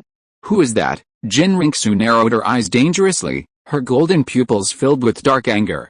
Zhuoyun, Yichu stammered, but before he could finish speaking, Jinriksu's eyes widened. Yichu. You bastard. Jinriksu immediately flipped over, pinning Yichu beneath her, gripping his collar tightly. Zhuoyun, you really have some skills. You've been so fond of twin sisters for so long. Tell me, you'll go back in time to seduce Sister Dong, is that what you're thinking? Zuir, I'm innocent. Innocent? Did Sister Dong seduce you? Your lewd eyes. Even a soul beast couldn't resist them, and you dare say you're innocent? If I don't teach you a lesson today, I'm not Jin. As soon as she finished speaking, Yichu cried out in pain, and Jinriksu bared her fangs, biting at Yichu's body and face. Venting her pent-up anger and frustration, she unleashed it all on Yichu. Yichu blamed himself for being too impulsive. It seemed that Jinriksu's gentle demeanor wasn't so stable after all. Ah! Yichu, You've gone too far. Get down here right now, don't force me to draw my sword. Wah bastard. Don't activate your martial spirit. Don't look at me, wah, ah. Don't touch there, Yichu. Inside the ice and fire yin-yang well, the moonlight illuminated the swirling mist with an ambiguous glow. Yichu, driven to desperation by Jinriksu's advances, directly turned the tables, and just as Jinriksu was about to draw her sacred sword, his crimson Sharingan provided the answer. Lying there, Yichu could enjoy the scene of Jinriksu, like a docile kitten, constantly demanding from him. Until Jinriksu, under the gaze of his Sharingan, gave up. She was exhausted. Yichu carried her into the wooden house, washed her still damp body, changed her clothes, and then carried her to sleep. Morning. When Yichu awoke, the cold blade of the sword against his neck sent a chill down his spine. Zuier, what are you doing? Jinriksu held a sacred sword to Yichu's neck, looking at him with utter shame and indignation. You bastard.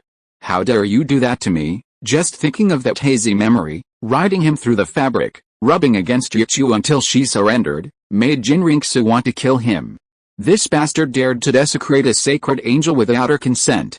Unforgivable. Yichu raised his hands in protest. Zuier, that wasn't something I could control, it was. What was it? You don't mean to say it's my fault, that I willingly degraded myself, that I was shameless? Jinriksu gritted her teeth, coldly staring at Yichu's arrogant demeanor so early in the morning. Of course not, Yichu quickly denied it.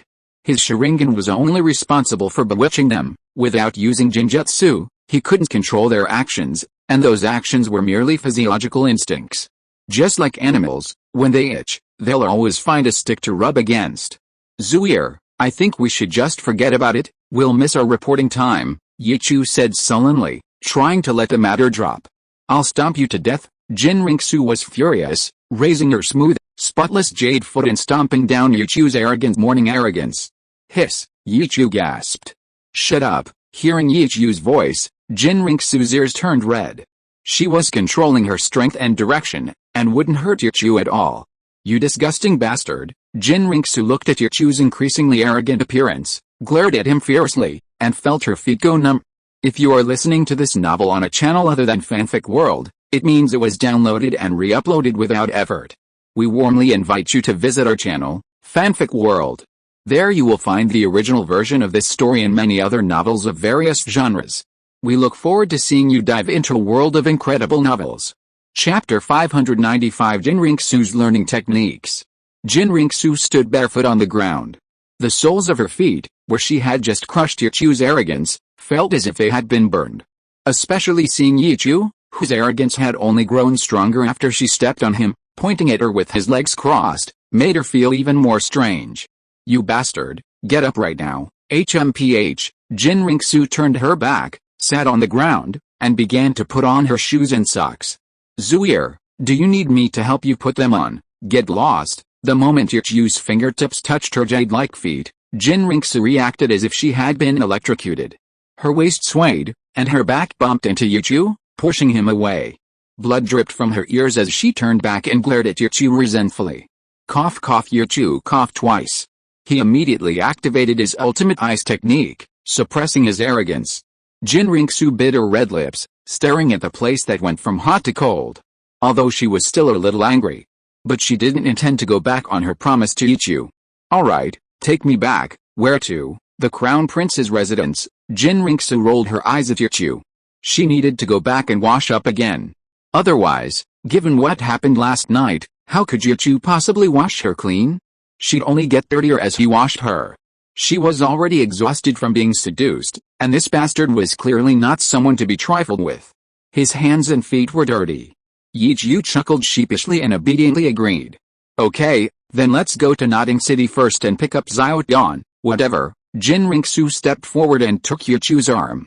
Roar, Tiger Girl let out a low growl, its massive tiger head gently nuzzling Yichu. Hell, stay put. I'll have Xiao come and keep you company often. Yichu gently patted Tiger Girl's head. Roar, Tiger Girl nodded somewhat reluctantly. Thinking of that seemingly innocent but actually cunning person, it felt uneasy. Even now, the little braids Xiao had tied for it back then were still there. Let's go, Zuier. Yichu grabbed Jinriksu's soft hand, formed hand seals, and left the ice and fire yin-yang well secret realm. His divine power activated, and when he reappeared, he was already in Nodding City. After storing Henki Utian in his divine power space, Yichu sent Jinriksu back to the Crown Prince's secret chamber. Then he took Henki Utian back to Blue Tyrant Academy. After finishing cultivating the purple demon eye, Yichu wanted to bring Jinriksu over, but he was turned away. She was taking a bath, still angry, and didn't want Yichu beside her. Inside Jinriksu's boudoir, the sound of water trickling from the bathtub behind the screen came from behind the screen. After bathing, Jinriksu stepped naked from the water, raising her hand to support her delicate body, carefully drying herself with a towel. Touching her cherry lips, the scene of being bewitched by the Sharingan last night flashed through her mind. After wiping for a long time, she was finally completely dry. Jinriksu's face was flushed, and she quickly grabbed a bath towel to wrap her delicate, porcelain-like body. Her two slender arms shimmered, the hem of which barely covered her round, beautiful buttocks, and her two long, elegant legs, like white jade pillars, swayed. In the blink of an eye, she arrived at a bookshelf in the corner. Jinriksu bit her red lips and carefully searched through the pages. She quickly found the book she had secretly bought from outside in her spare time, a book she was too ashamed to read those things in the boudoir. Slap! She brushed off the dust that had accumulated on it. Whoosh! The rustling of the worn pages came from inside. This, Jinriksu gritted her teeth, enduring the unbearable images and words. She flipped through it casually a couple of times. Suddenly, she felt uneasy. She couldn't help but imagine herself and Yichu in the book. She immediately threw the book on the ground. Damn it! Jinriksu took a deep breath. Her bath was almost a waste. Suppressing her discomfort, Jinriksu carefully selected a copy of orchestral music from the bookshelf. Shaking off the dust, she took a deep breath and slowly opened it. Sure enough, she had picked up the wrong book. This one was perfectly appropriate. It was a user manual for various musical instruments, primarily teaching beginners how to play complete pieces. The knowledge progressed from simple to complex, and the rhythm from conservative to exuberant. Upon opening the book, a pair of slender, delicate hands came into view. Turning the pages, Jinriksu recalled the events of that morning and suddenly understood. No wonder that bastard was so happy, he must have already seen the performance. Jinriksu patiently continued reading, her eyes trembling slightly. The later teaching content was very detailed, focusing on breathing techniques and other nuances. Details determine success or failure. In performance, if these details are not mastered, the resulting tone will vary greatly. This is undoubtedly a profound subject in the art world. Jinriksu didn't understand, and didn't want to understand now. She hadn't reached the level where she needed to pay attention to such details. As a beginner, she only needed to learn the basics of use and adjustment. Having figured this out, Jinriksu quickly threw aside a dirty book in her hand. She took a deep breath, her lips slightly parted, and plunged back into the still warm bathtub. Yichu, I've done so much for you. If you dare betray me, I will never let you go. After taking some time to calm down, Jinriksu got back out of the water. It took her quite a while to dry herself. She picked up her purple underwear, cleared her mind of those corrupting thoughts, quickly put it on, and then draped a pale yellow high-necked long dress over it. She walked outside. In the secret room outside, breakfast was already laid out. Uncles, Jinriksu greeted softly. Xiaoxu, did you go out with that boy yesterday? The demon-slaying Douluo, dressed in a red outfit, leaned against the wall, looking at Jinriksu with a puzzled expression. Yes, Jinriksu nodded, her face showing a hint of guilt, like a child who had done something wrong. More so because she had just been in her room, looking at those indecent things. He didn't bully you, did he? The demon-slaying Douluo asked coldly. Little brother, what kind of question is that? Kyanjin Douluo picked up on his younger brother's words, teasingly smiling. They're just a young couple, what's this talk of bullying?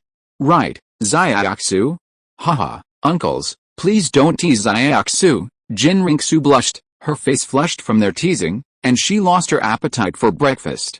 Haha, seeing Jinriksu's shy expression, Kyanjin Douluo laughed even harder. HMPH. Anyway, whatever. That kid has so many women. Who knows which one might be blind to his charms? Demon-slaying Douluo snorted coldly. Uncle Demon-slaying, you can rest assured about that. I went to see them yesterday. Those women are all quite good and will listen to that guy, no matter what. He's the man she's chosen, and Jinriksu won't embarrass him elsewhere. That's for the best. Demon-slaying Douluo nodded slightly, then suggested, if you ask me, that kid has so many women. Xiaoxu is already suffering enough by staying with him. You must become his first wife, for your own good. It won't tarnish the reputation of my spirit hall, Uncle Demon Slaying. Let's talk about these things after things are settled. Jinriksu lowered her head and smiled helplessly. Originally, she did have this idea, but ever since she learned that Bibidong was one of them, she became insecure. Wishing everyone a happy life. Chapter 597 The Spirit Hall's Worshippers. Looking at the 7-kill sword relief on the city wall, Yichu, holding Jinriksu's soft hand, walked towards the city gate. Everyone entering needed to undergo a Soul Master examination. Yichu was about to take out his Soul Master's manual when Jinriksu stopped him with a dark face. HMPH. I'm going back to my own home, what's there to examine? Jinriksu rolled her eyes at Yichu. She took out a Pope's decree from her soul guidance device. The Soul Masters guarding the city immediately bowed respectfully and let them pass. Let's go. Jinriksu pulled Yichu and walked into Martial Soul City. Entering Martial Soul City, the first impression was one of emptiness. There weren't many pedestrians on the streets, and very few shops. The shops mostly sold items needed by Soul Masters. They even sold soul guidance devices with special storage capabilities, although the quality varied greatly, with most being of poor quality. 3 Tomo appeared in Yichu's eyes as he observed the surrounding passers-by and shops. He could only say that it truly deserved to be called a holy land for Soul Masters. Even the restaurant staff were all great Soul Masters with at least level 20 soul power. After entering through the city gate, the Papal Palace located halfway up the mountain was no longer visible. Instead, atop the mountain stood a grand hall alongside the Douluo Palace. Unlike the Douluo Palace, it exuded a sacred aura. As if noticing the confusion in Yichu's eyes, Jinriksu pointed to the palace on the mountaintop, alongside the Douluo Palace, and explained, that's the Hall of Worship, where my grandfather and the others lived, and where we worship our ancestors. I see. Yichu nodded slightly and asked, should we go straight there? Or find a place to eat first? Jinriksu looked coldly at Yichu. You think I don't have anything for you to eat at home, right? Yichu gently put his arm around Jinriksu's waist, explaining with an embarrassed smile, no, I was just worried you'd be hungry. It's almost mealtime, I'm not hungry. Even if you are, you have to endure it. Once we get to the offering hall, I'll serve you the best food and drink. Jinriksu hugged Yichu's arm and rolled her eyes. No problem. In the middle of Wuhan City, at the foot of that mountain, there was a huge angel statue. Although its face was somewhat blurred, it still looked incredibly sacred. At the summit stood the offering hall. It was draped in a golden robe, exuding an ancient and heavy aura. Apart from Jin Daoliu and the other level 95 offering masters, no one else lived there. The hall seemed empty and lifeless. Who dares to trespass into the offering hall? As soon as Yichu and Jinriksu stepped into the offering hall, a young voice rang in their ears. A blurry figure flashed before their eyes. A young figure appeared before Yichu and Jinriksu, accompanied by a faint aura of power. The newcomer had long silver hair and a pair of ice wings growing from his back to aid in flight. His left eye was surrounded by ice and snow, and his left arm appeared to be ice-like due to his martial soul. He wore a light gray robe, signifying his status as an elder, unlike the black robes worn by Soul Doulus and the red robes worn by elders. Huh? It's Xiaoxu, Uncle Guangling, it's me. Jinriksu looked at the mischievous boy floating in the air and nodded with a smile. The newcomer was none other than the 5th elder of the Spirit Hall, Guangling Douluo, whose martial soul was a long bow with light feathers, possessing both light and ice attributes. He was a peak level 96 Douluo. Xiaoxu, didn't you just send a message yesterday saying you wanted to come back and visit? How come you're here so soon? Guangling Douluo circled around Jinriksu and Yichu a few times, noticing their hands clasped together. Raising an eyebrow, he said, and who's this kid next to you, Xiaoxu? Could it be that our Xiaoxu has found herself a little man? Jinriksu didn't refute him, but raised her hand to introduce him. Uncle Guangling, my quick return is all thanks to him. Yichu understood, stepped forward, and bowed, saying, Junior Yichu greets Senior Guangling, tisk tisk tisk. Xiaoxu, is this kid really your man? Guangling Douluo looked at Yichu with amazement. Aside from his good looks, he couldn't see anything special about Yichu. Yichu turned his gaze to Jinriksu. Jinriksu blushed, pursed her red lips, and said shyly, "That's right, at least for now, I've decided on him.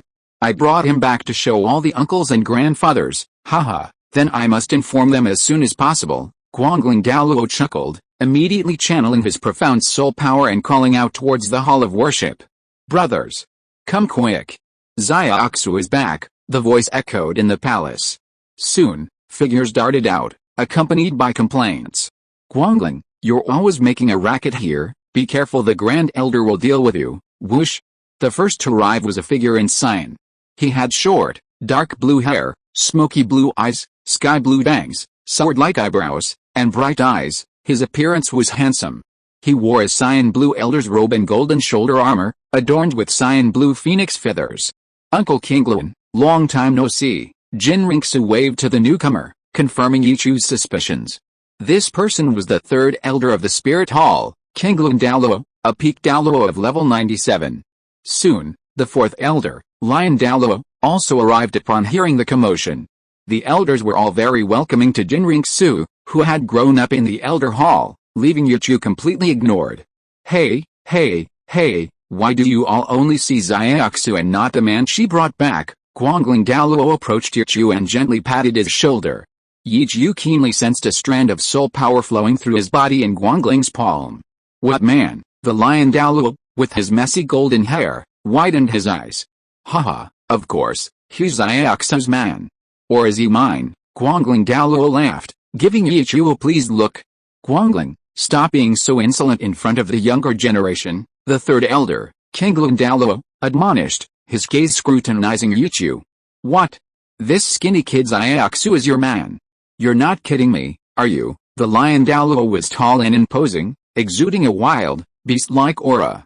"Uncle Lion, why would Xiaoxu joke with you like this?" Jinriksu smiled at them. "It's actually true." Lion Douluo and Azure Phoenix Douluo exchanged bewildered glances. They simply couldn't believe that the usually arrogant Jinriksu would take a liking to such a young boy. Don't underestimate him. I've checked him out. This kid is only a teenager, yet he has a cultivation level of 48. He's already a prodigy, even more extraordinary than us. Light Feather Douluo explained with a grin. Wishing everyone a pleasant life. Chapter 598, Great Offering to Jin Douluo. Hiss, both Azure Phoenix Douluo and Lion Douluo gasped in astonishment. To have near Soul King cultivation at such a young age? Absolutely a prodigy. Wait, Azure Phoenix Douluo seemed to remember something, looking at Yichu and saying, "You must be the little guy who can cultivate the martial soul fusion technique with Xiaozu, right?" Replying to seniors, this junior is Yichu. It was indeed me who cultivated the martial soul fusion technique with Xiaozu, Yichu calmly replied, conveniently making up for the self-introduction he hadn't had a chance to give earlier. "Ah. So it was you, kid? No wonder there are so many prodigies." Lion Douluo also came to his senses.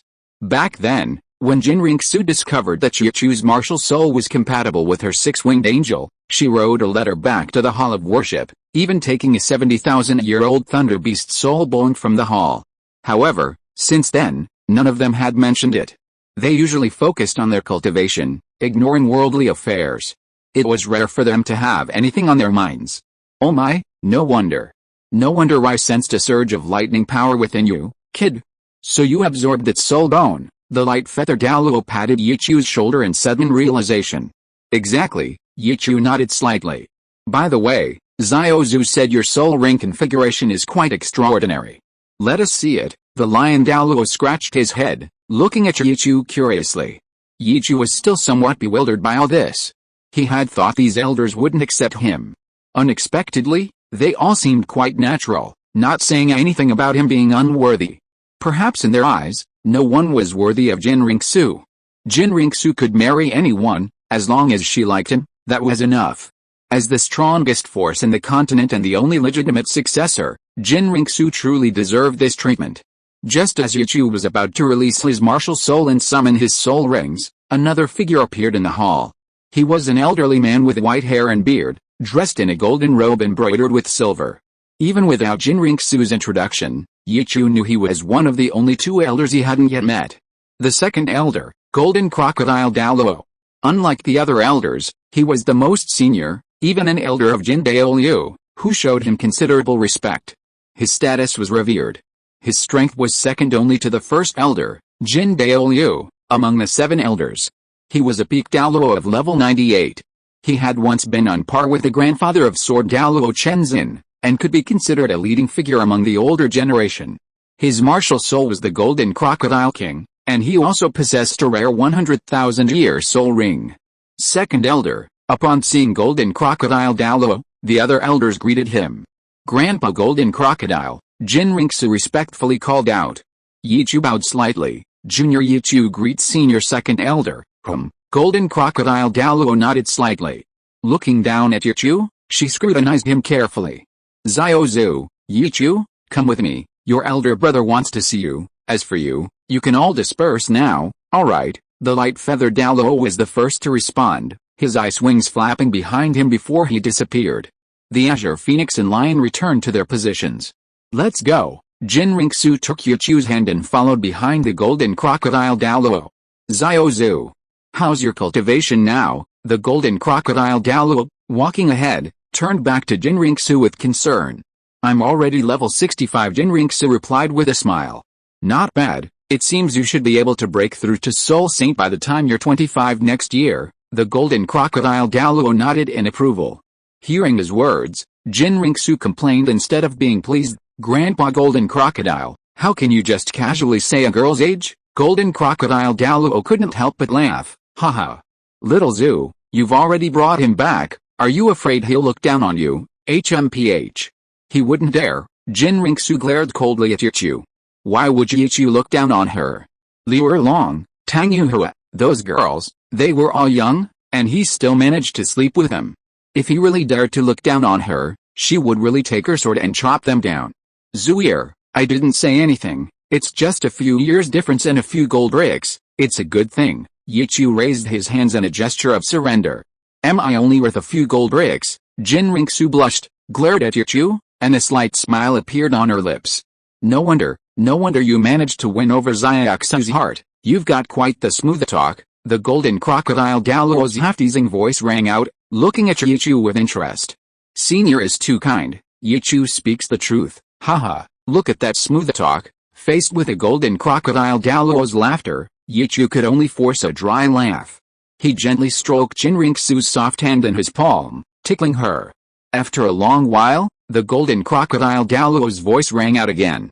You were able to get here so quickly, is it because of your space-type soul skill? That's right, Grandpa Golden Crocodile, Jinriksu answered first. Indeed very impressive. Such a long journey, and a soul master, you were able to bring you back here in such a short time. The Golden Crocodile Douluo stroked his long beard, praising Yichu's soul skill. Senior flatters me. Yichu couldn't help but smile. Using divine power for travel was indeed incredibly powerful. Hey, quite modest, the group chatted idly. Soon, led by Golden Crocodile Douluo, Yichu and Jinriksu arrived at the deepest part of the Hall of Worship. The first thing they saw was an angel statue, radiating a faint golden, holy light, standing in the center of the hall. Yichu felt as if the statue was alive, watching him. Directly below it sat a middle-aged man who looked to be in his 30s or 40s. He was handsome, with a faint smile on his face, and his calm and serene aura gave people a very comfortable feeling. He was tall but not muscular, wearing a simple gray robe, his long golden hair flowing down his back, neatly combed. Despite his simple attire, just sitting there gave people a feeling of reverence. Without thinking, Yichu immediately realized that this person was none other than Douluo, one of the 3 peerless Douluo of this era. As for the 3 peerless Douluo, Yichu definitely didn't include Tang Chen, since he was practically dead. Having Bibi Dong would be more suitable. Grandpa, Jinriksu called out happily. Douluo also revealed a kind smile. My little Zoo, you're really getting more and more beautiful. Of course, in front of Douluo, Jinriksu completely lacked that aloof and serious demeanor, acting like an ordinary granddaughter. Chatting and laughing. Wishing everyone a happy life. Chapter 600 The Statue of the Angel God Who Blushes. Golden Crocodile Douluo departed. Douluo waved his hand, and 2 futons appeared before him. Xiao, Yichu, sit down and chat. Thank you, Grand Elder, Yichu bowed in thanks. Jin Ringsu snorted and pulled Yichu to sit on the futon. She placed her own futon next to Yichu and sat down close to him. Introducing him to the family, Jin Ringsu wasn't just saying it casually. Jin Daoliu simply watched this scene with a smile. He waved his hand again, and hot tea appeared on the ground, poured, and pushed in front of Yichu. Zuir told me, can you use your martial soul true body now? What's your combat power like? Yes, Zuir, as a soul emperor, is no match for me, Yichu truthfully replied. But a sharp pain shot through his lower back, unseen by Jin Daoliu. His face darkened, and he clenched his fists. Grandpa, his martial soul true body isn't complete yet, but it's already enough to go toe-to-toe with most soul saints, Jin Ringsu chuckled as she answered, giving Yichu a subtle glare. She could praise Yichu for being stronger than herself, but that didn't mean Yichu could speak recklessly and do whatever he wanted. She could say such things, but Yichu couldn't. Zuir is right, Yichu chuckled dryly, feeling a little flattered by Jin Ringsu's compliments. An incomplete martial soul true body? Can you activate it now? Let me see, Jin Daoliu thought for a moment, wanting to see what kind of martial soul true body those eyes, with their fully converged angel martial soul, could unleash. Of course, no problem, Yichu nodded, quickly grasping Jin Ringsu's small hand to prevent her from committing any further mischief.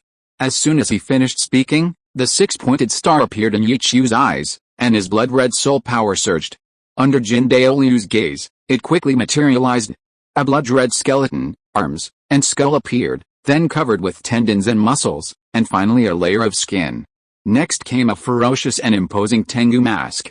Although only half a body, its hands alone could easily crush an adult.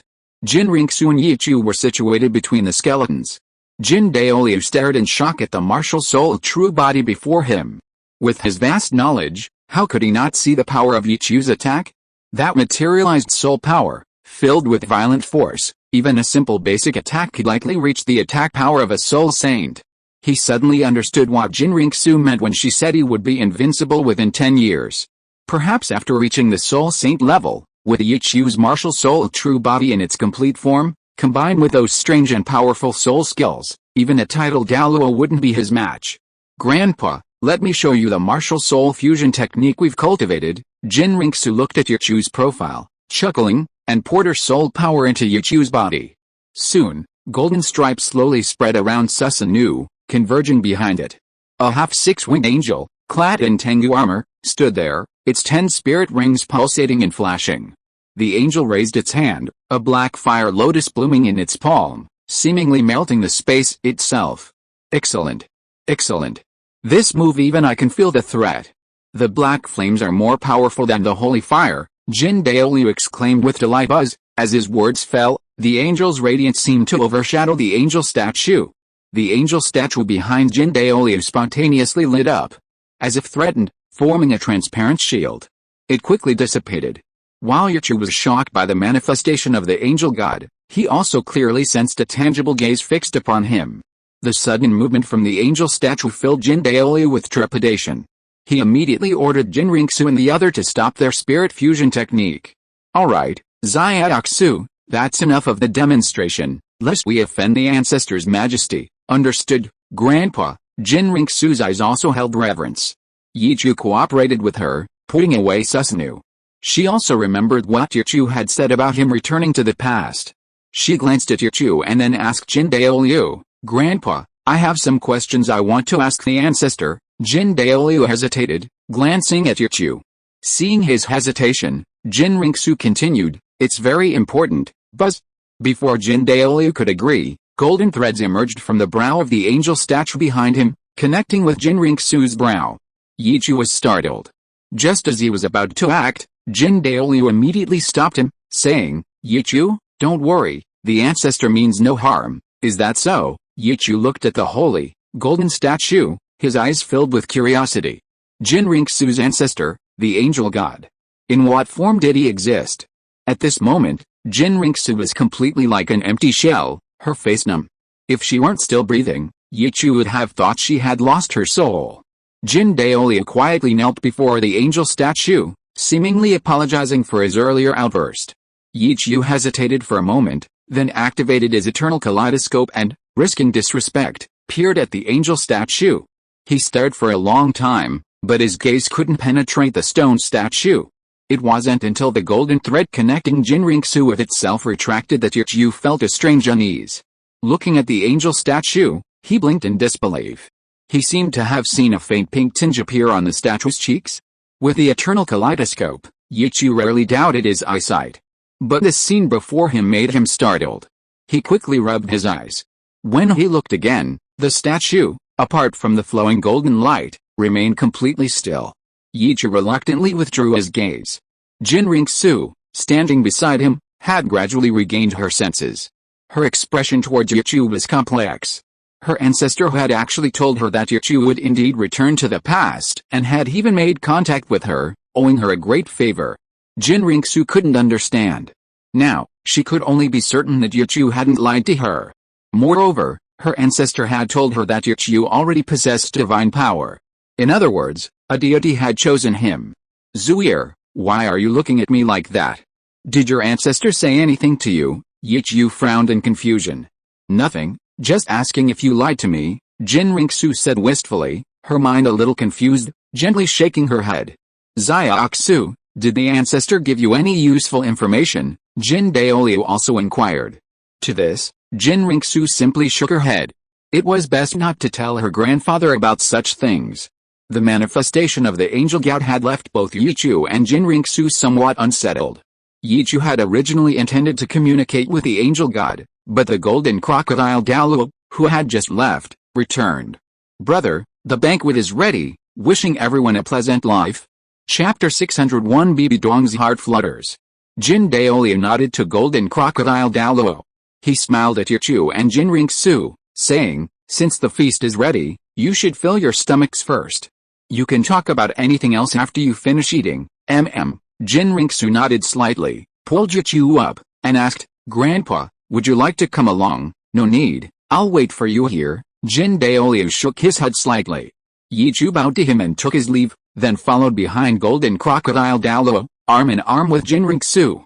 After turning several corners, golden crocodile led Yichu and Jinriksu to a spacious room. Inside, light feather Douluo, lion Douluo, and azure phoenix Douluo had been waiting for a long time, eagerly watching Yichu and Jinriksu arrive. Light feather Douluo, in particular, had a burning desire for gossip in his eyes. Yichu paused slightly. Jinriksu glanced at him, a faint smile playing on her lips, her golden eyes filled with shyness. She confidently pulled Yichu to the large table and greeted them. Greetings, uncles. Yichu returned the greeting. This junior greets you, senior venerable ones. Haha, kid, don't be so polite, we're all family. Guangling Douluo waved enthusiastically. Guangling is right, no need for such formalities. Xiangxi Douluo nodded in agreement. He then added, this is meat from spirit beasts over 50,000 years old, sit down and eat more. Thank you, senior Xiangxi. Yichu thanked him and sat down at the table with Jinriksu. Uncles, Grandpa Jin, please ask whatever you want. Jinriksu smiled gently. She took the bowl from Yichu, served him rice and soup. Xiaoxu, I heard from my second brother that Yichu has a special twin martial soul, and he also has some powerful space-type soul skill. Do you think you could ask him to let Uncle Guangling see it, and at the same time, take me around to play? The young-looking but youthful Guangling Douluo rubbed his hands together, looking expectantly at Jinriksu.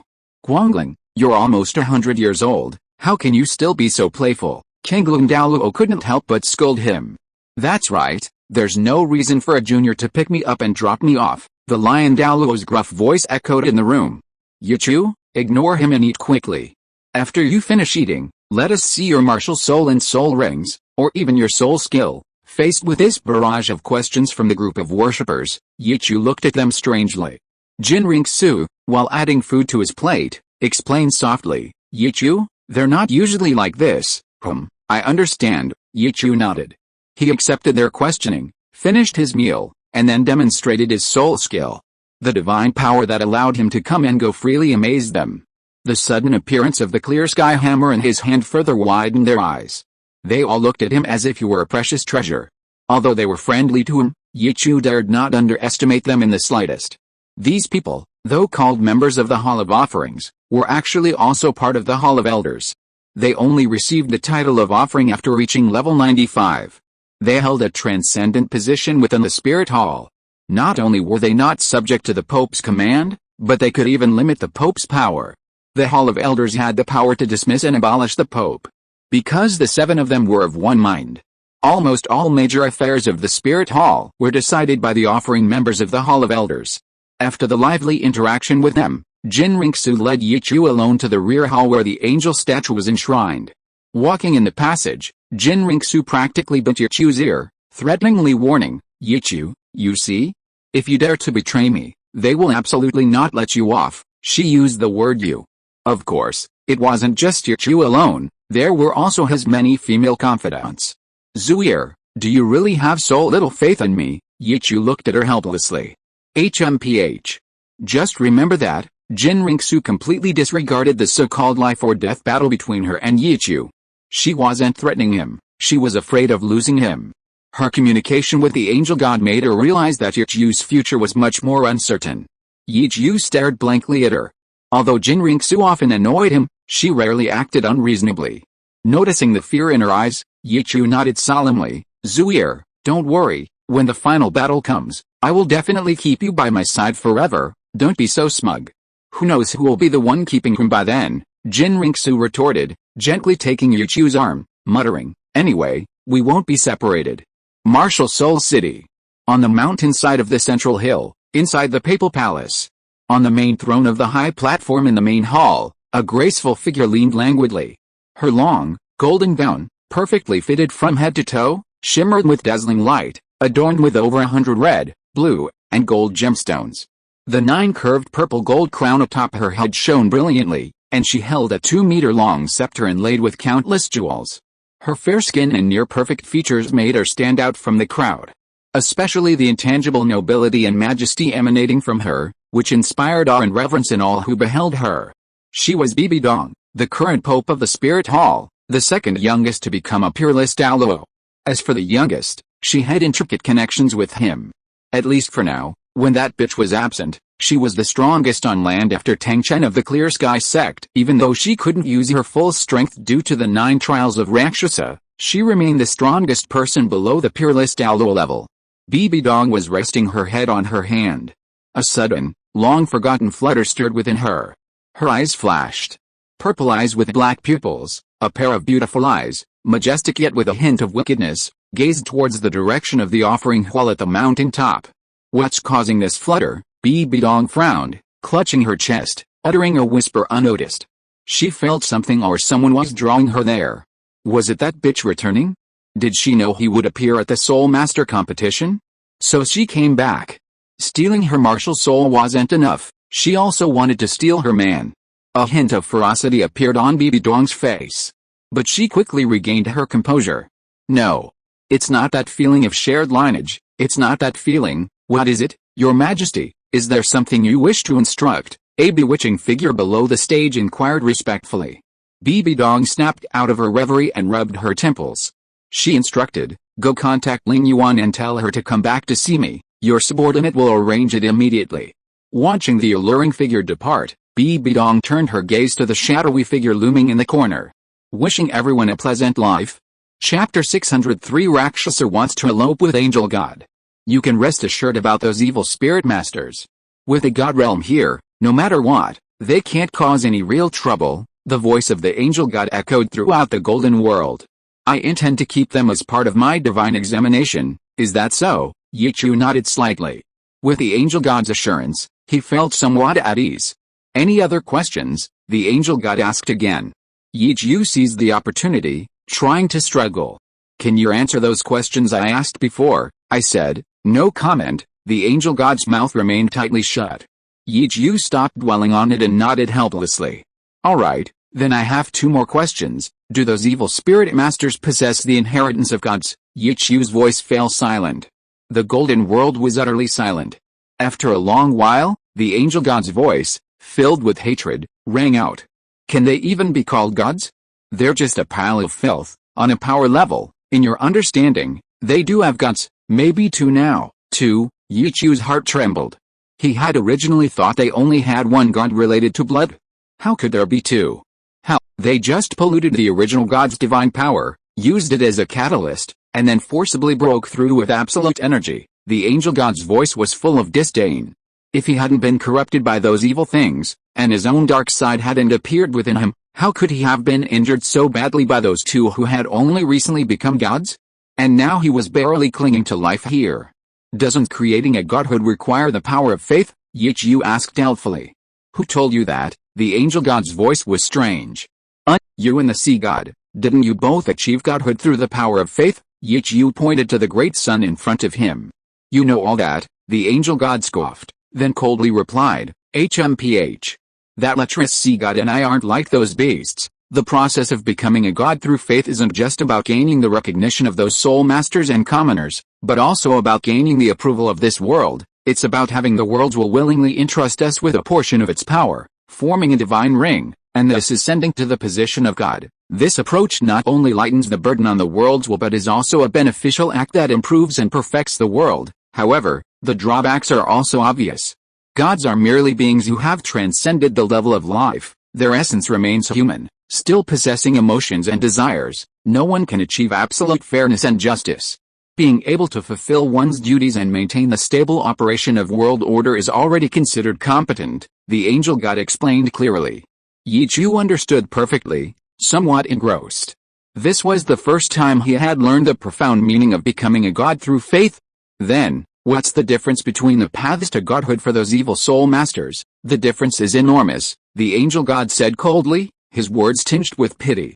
Their methods only care about the result, not the process. The divine power contains a trace of the world's will, which can serve as a conduit for communication between heaven and earth. What they do is use any means necessary to continuously strengthen their power, forcibly stripping away a portion of the authority of heaven and earth through the connection established by the wisp of divine power, merging it into their own bodies to forge a divine ring. Gods achieved in this way bring only drawbacks to the world as a whole. They take from heaven and earth, yet remain detached from them. That portion of power is theirs to possess. That portion of authority belongs entirely to the individual god. Precisely because of this, their power is less constrained when used, lacking the constraints of heaven and earth, existing outside the rules. This does indeed enhance their individual combat power. The explanation from the angel god opened a new world for Xiao. The way to become a god was actually to be in harmony with heaven and earth. Becoming a god through faith is simply a mutually beneficial relationship. He benefits, I benefit. But becoming a god through force is a selfish way, only seeking the result. It's like being in a romantic relationship. One way is to go to great lengths to pursue it, to flex your muscles, and eventually be accepted. The other way is to directly train your body until you're strong enough to force yourself on someone, achieving your goal in one step. So, they slaughter living beings just to extract enough power. That's right, the methods they use are probably blood sacrifices or something similar obtained from rakshasa, the angel god replied. Her words were filled with even more compassion. Far away across the sea, she had personally witnessed the scenes of rivers of blood flowing on the sun and moon continent. Xiao also fell silent. He had found the reason why those evil soul masters had such a high drop rate. They had poured out most of the resources of the sun and moon continent, only to feed those inhuman beasts. How, I accidentally said a bit too much? These things should not be discussed here. The angel god adjusted her emotions, her words tinged with mockery. Xiao ignored this not-so-funny joke. Since the divine realm knows about them, why not quickly wipe them out? Using them as a divine test for the inheritance of angels, wouldn't many lives be lost in the process? Asked Xiao, puzzled. Since you know I became a god through faith, don't you understand that gods cannot interfere in the lower realms? Unless an uncontrollable god-level force emerges in the lower realms, everyone tacitly agrees to this rule. The great sun where the angel god resided suddenly began circling Xiao. Besides, I've already been handling the task of eliminating them as a divine test, haven't I? It's just an indirect method. Since they've shown themselves, they're destined to be destroyed. As for the process, we gods can't be babysitters, can we? It's best if the people of the lower realms handle the affairs themselves. To use that bastard Shura's words, in this sick world where the number of soul beasts and humans is unbalanced, and their growth cycles are mismatched, appropriately annihilating some humans might be a natural stabilization process for the world. beneficial for its stable continuation and development. The angel god's words were cruel. But Yichu understood this explanation. However, hearing the angel god's address to the Ashura god still made his lips twitch. The angel god probably wasn't very popular with the Ashura god either. The angel god's cursing continued. If it weren't for that bastard, maybe none of this would have happened. He insisted I stole Rakshas's girl and wanted me to back off. As a result, he angered Rakshasa, and she dragged me to elope. Yichu's eyes widened, his mouth agape. What kind of explosive gossip was this? Was he going to be silenced? Have a nice day, everyone. Chapter 604 A Gift from the Angel God. In the Golden World, you could hear a pin drop. The angel god had come to his senses, seemingly realizing he had unwittingly revealed his talkative nature. He hadn't been able to control himself and had uttered something inappropriate. He fell into deep silence. This couldn't be tolerated. She had been suppressing her feelings for so many years. She thought Rakshasa wanted to be her best friend, but it turned out she was only after his body. Yichu's wide mouth gradually closed, and he cautiously asked, Senior, no one will hear our conversation here, right? He was genuinely afraid that the Ashura god would kill him to silence him. After all, judging from his divine position, he was unlikely to be a kind person. Don't worry, no one will know. The angel god's voice was unreadable. Looking at Yichu's strange gaze, he felt a surge of annoyance, but mostly embarrassment. Ahem, the angel god coughed twice. If you don't tell and I don't tell, no one will know. Also, I want to clarify here that I am a normal goddess. I just consider Rakshasa a close friend. Don't overthink it. The problem lies with her. Understood, understood. Junior understands. Even though the angel god's words weren't very convincing, Yichu still nodded obediently. Having already said all that, the angel god felt he had to get it off his chest. He continued, also, the Ashura god is a real scoundrel. He threatens women to give up when he can't win them over. What a waste. At this moment, Yichu understood the original fate of the angel god. This was a unique kind of emotional entanglement. Too messy, too messy. Alright, let's leave it at that. You're not allowed to ask me, and I have nothing to say. After venting, the angel god seemed to feel much better, his voice becoming lighter. But he didn't want to talk to Yichu anymore. One more question, please. Yichu nodded silently. The question still landed on the female protagonist in that strange emotional entanglement. Senior, what's the current stance of the Rakshasa god's successor? The angel god snorted coldly, somewhat displeased with the female character mentioned in Yichu's question. The Rakshasa god's successor, although she has some mental issues, you don't need to worry about her stance at all. Someone will keep her in check. Someone will keep her in check. The information contained in the angel god's answer left Yichu bewildered. But the angel god had already said that the previous question was the last chance. She wouldn't explain. Don't understand? Then I'll give you a hint. The angel god seemed to see through Yichu's thoughts. She said meaningfully, after the Soul Master competition, once you leave the City of Slaughter, you'll be able to access some of the truth. The City of Slaughter. Yichu raised an eyebrow, muttered it a couple of times, and silently memorized it. Logically, he should obtain the Ashura god sword there. That's right. That's all I can say. It's more interesting for you to experience the rest yourself. The angel god's voice carried a hint of mockery. The Rakshasa god's legacy was something she and Yichu had reclaimed together. She was also the one who brought it to the spirit hall. Although the resources had been largely consumed by the previous trader, leaving little to no decent spirit ring, it could still be passed down. And after becoming a god, those spirit rings were merely decorations. Yichu had no way of knowing the angel god's inner thoughts. He could only silently digest this information. Since you're here, let me give you a little something. As the angel god's voice faded, rays of divine power suddenly shot from the enormous golden sun before Yichu's eyes, rapidly entering his brow. Tisk, it seems I have no right to mock the Rakshas's past. Right now, without using the power to maintain the divine trial, this is all I can do. The angel god's voice faded into the distance. Yichu felt a surge of heat throughout his body, a detachment washing over him like dust floating in the air, followed by a violent fall. Yichu returned to his body. Meanwhile, outside, Jin Ringsu and Jin Daoli watched Yichu's previously motionless body. Suddenly, golden light overflowed, brimming with divine power. Immediately afterward, Yichu's martial soul activated involuntarily. 1 purple and 3 black spirit rings spun. The golden light emanating from his entire body slowly converged towards the first purple spirit ring. "Grandpa, what's going on?" Jinriksu looked at Yichu anxiously, wanting to reach out and touch him. "It must be that our ancestor has recognized Yichu. This is a gift to him." Jin Daoliu raised his hand to stop Jinriksu, trusting that his ancestor wouldn't harm his grandson-in-law. The next scene. A flash of dark light. Jin Daoliu thought to himself, "Just as I thought, Grandpa, Yichu's first spirit ring has turned black." A deep joy appeared in Jinriksu's eyes. From within the angel statue, golden light returned to Yichu's body. The body regained consciousness. Yichu blinked, feeling a significant increase in his soul power and a refinement in his cultivation. Still somewhat dazed, he heard Jinriksu's soft cry. "Yichu!" Before he could check, Yichu pulled Jinriksu into his arms. "Zuier, why do you look so happy? Look at your soul rings." Jinriksu stared at Yichu's eternal kaleidoscope, her face flushed crimson with embarrassment. She gently pushed away his handsome and noble face, her body softening as she leaned against Yichu's chest. "Soul rings?" Yichu's gaze shifted downwards, and he exclaimed in surprise. "They're all black, haha.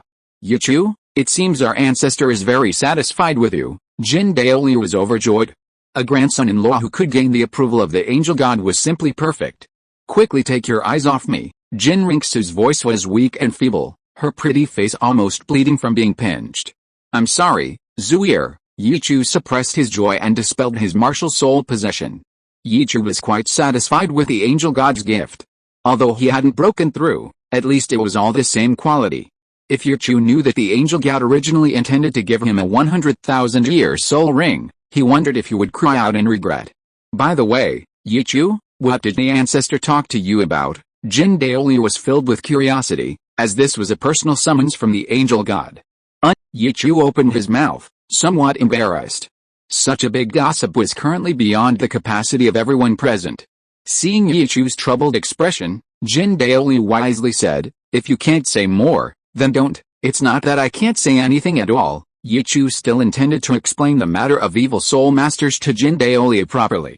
Since it was related to Jinriksu's divine trial, it would be good for Jin Daoliu and Jinriksu to prepare as soon as possible. Ideally, the tragedy of Jin Daoliu's sacrifice would not happen again. Wishing you all a happy life. End of this chapter. Thank you so much for reading until the end. Don't forget to give it a like. Looking for more exclusive content and immediate access? Subscribe to our Patreon. Remember, every like, subscription or donation encourages us to continue. Thank you all. See you in the next video.